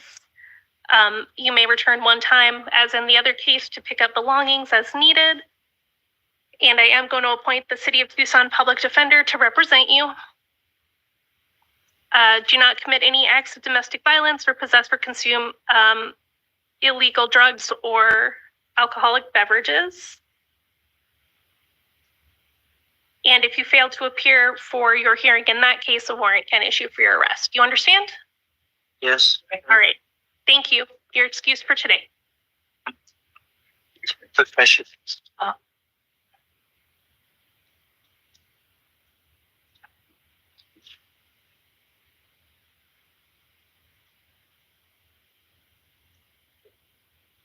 Are you missing any other people that we've already done? Are there any other ones I should have sent you but haven't? Oh, the others. Okay. All right, I'll just. Yep. Thank you. Your Honor, it has been asked if we could waive Ratcliffe's presence when it is not in the right state of mind to sit here. Has that been requested by the defendant? It sounds like they might not being able to come to court, is what they're saying. All right, and would it, should I continue this for a different initial appearance session, or are you asking that I just set his next hearings without telling him? Judge, I'm going to ask that we continue to this evening, and maybe he'll be in a better state by then. All right, that's what I'll do. That's practice, right? Mm-hmm.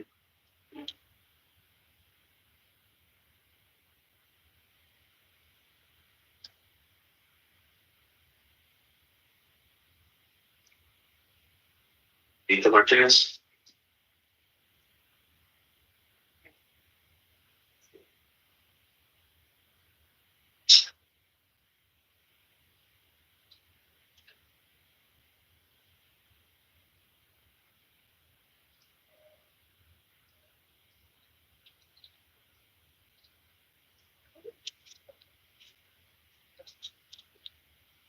Please state your name. Zita Martinez Pedro Jose. Mr. Zita Martinez, this is the time set for your initial appearance on charges of shoplifting. You have the right to remain silent. Anything you say can and will be used against you. You have the right to hire the attorney of your choice. I am appointing the public defender to represent you. And you do have counsel seated with you today for the purposes of today's hearing. It looks like immigration has placed a hold on you so that if you were to be released today, you would be released to immigration and likely unable to return to deal with this case. In light of that, I would generally post a bond so that you, or order a bond so that you would be able to remain here at the Pima County Jail to handle this case before being released to ICE custody. Would anyone like to be heard further? Yes, Judge. No, Your Honor, but I will need to ask that Mr. Moreno be brought back after this one. There's additional information. Okay. Judge, I'm asking for a $1,000 bond for Mr. Zita Martinez. Given the ICE hold, if without the ICE hold, I asked that he's released to pretrial services, but because of the ICE hold, I'm asking for a nominal bond for time credit. All right, I will order a bond of $500, cash or secured. And if you happen to be released, sir, if that ICE hold goes away and you are able to post your bond, do not have any contact with the alleged victim or return to the incident location.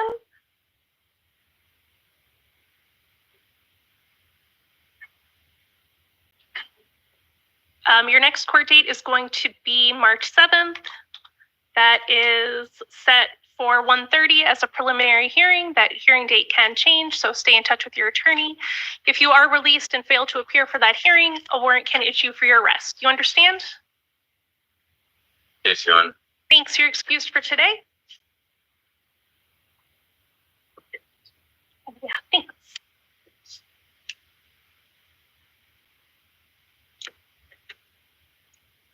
And then give me just a moment.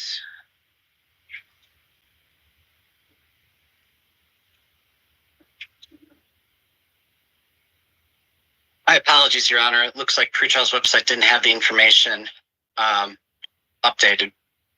All right, and if I could just get one more moment to speak to Mr. Zita Martinez about the ICE hold really quick. He has questions for me.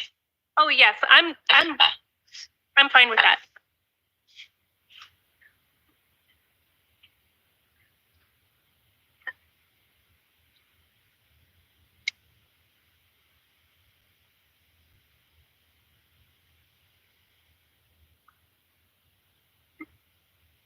I feel like I should have been able to finish by 11, but it was a little more complex.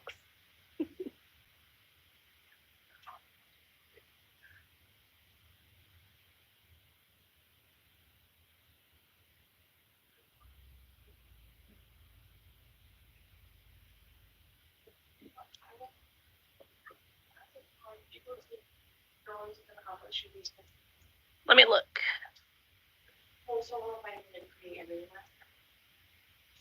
I'm not.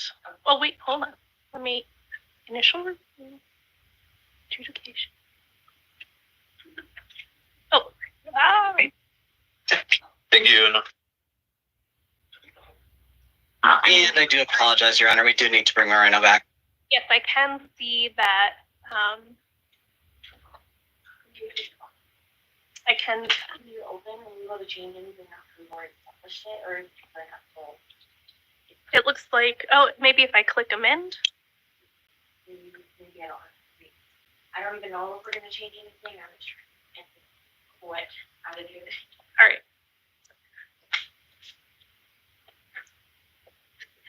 Is there a pen? Are we? Do we need somebody? And Mr. So can we just let's just ask what the information is going to be, and then we'll decide if we need to bring him back. Okay, Your Honor, he's being held. He was on release in CR 2024-2765. The state's need to bring to the court's attention, and will be asking for him to be held no bond. Judge, can I go get him? It seems it's significant. Oh, I definitely wouldn't change the order without without you going to get him. Okay. But is this the one where the original request was no bond, and then it was amended? No, Your Honor. Oh. No. Wait.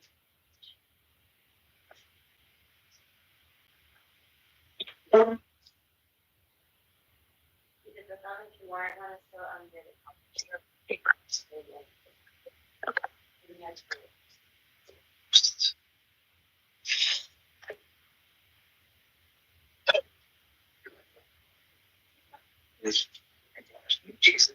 Mr. Moreno, the state has asked that we recall your case. Let me.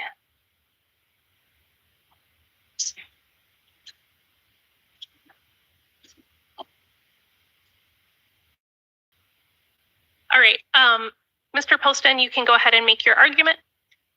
Your Honor, the state did not have the information that apparently this individual is already on release in case number CR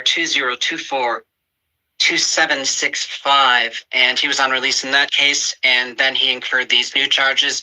Therefore, the state asked that he be held no bond and no bond hearing be set within the statutory limits. Okay. Defense? Judge, this information was available on pretrial services, so I ask that the release conditions remain.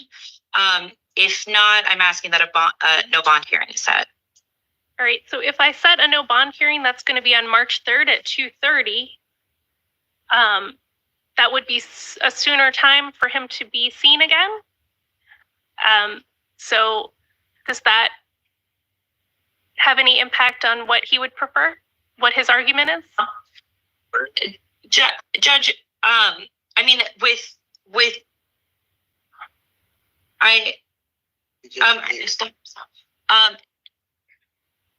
Judge, I just asked that the bond remains at $50,000 and it's not changed because this information was available prior. If that doesn't convince you, then I don't believe I can request anything other than a no bond hearing set within 10 days.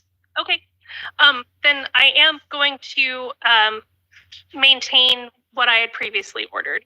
Your Honor, I'm sorry, but under the rules, with respect, Your Honor, under the rules, if the state requests a no bond, it is not discretionary. I understand that, but I already made an order, and the state did not make that request at that time, and then the state asked to amend the order, and that's what I am denying. And very well.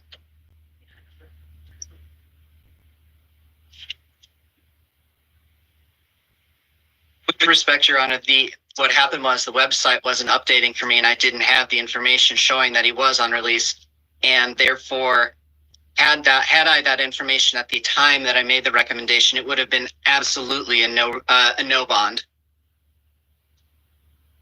So there is no malfeasance or any neglect on the part of the state. Judge, I maintain that I had that information on pretrial at the time.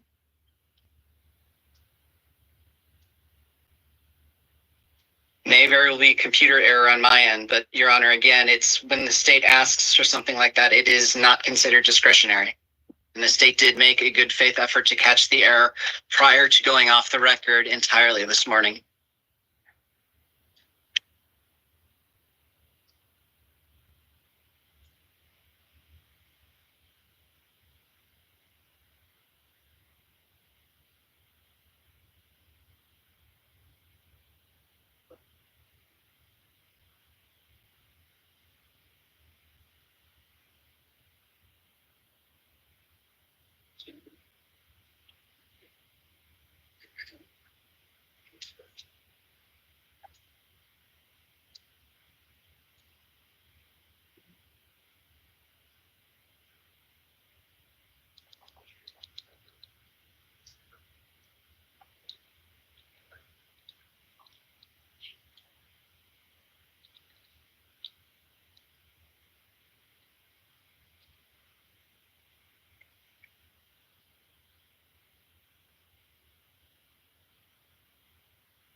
Does either council have anything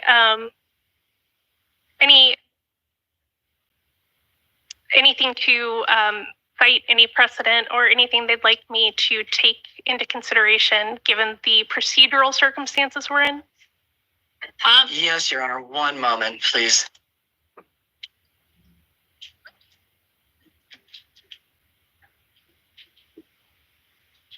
Your Honor, the state cites to Article 2, Section 22A2 of the Constitution of the State of Arizona, which states in relevant part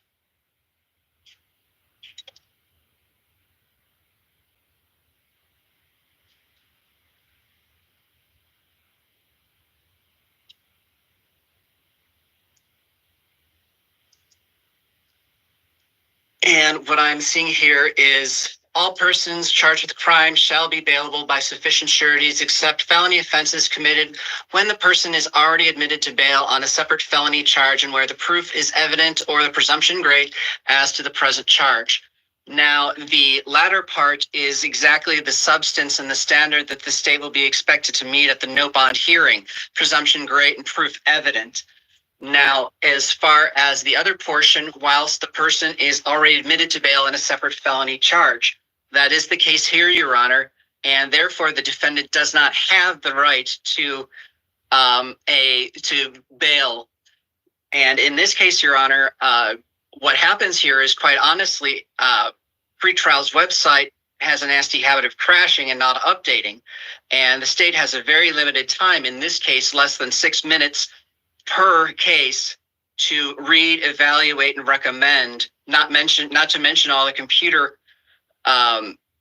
procedures one has to go through to make these recommendations. So, Your Honor, it was not present when I first drafted my recommendation for this defendant, but it clearly, based on what defense counsel said, came up later. However, at that point, the state has already moved on to the other umpteen other recommendations. This defendant has no right to bond in this case. The state has opted to request that the court hold this individual no bond pending a no bond hearing, and it has always been the state's experience that it is not a discretionary issue on the part of the court when the state makes such a request. Admittedly, the state... Go ahead. Admittedly, the state's initial request was for bond. However, it was brought to my attention that there was that information that updated later, and here we are. And Mr. Poston, do you also agree that it's discretionary whether the state asks for that or not? State has the option to ask for no bond should that criteria exist. At the time the state made the initial recommendation, that criteria was not present to the state's knowledge. Subsequent to being made aware of it, the state asked for the defendant to be brought back and the modification. And defense, do you have anything to cite to that would suggest that I am allowed to maintain my prior order? Judge, I don't have any precedent to point to. However, the holding clients no bond is not obligatory on the state. The state did not request it. There was an order made. This information was available at the time. The state did not request that he's held no bond. The order has been made. I ask that you do not alter the order. Okay.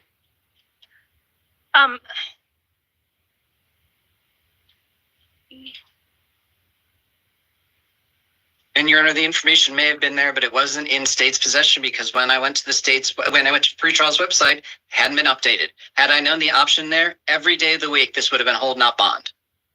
Next, I use the same pretrial services website. I had this information.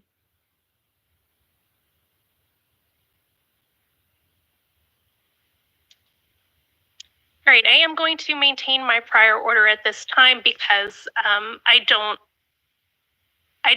have anything before me that suggests I cannot do that. And you know, we all look at the information as the hearings are being called, in addition to looking at it ahead of time.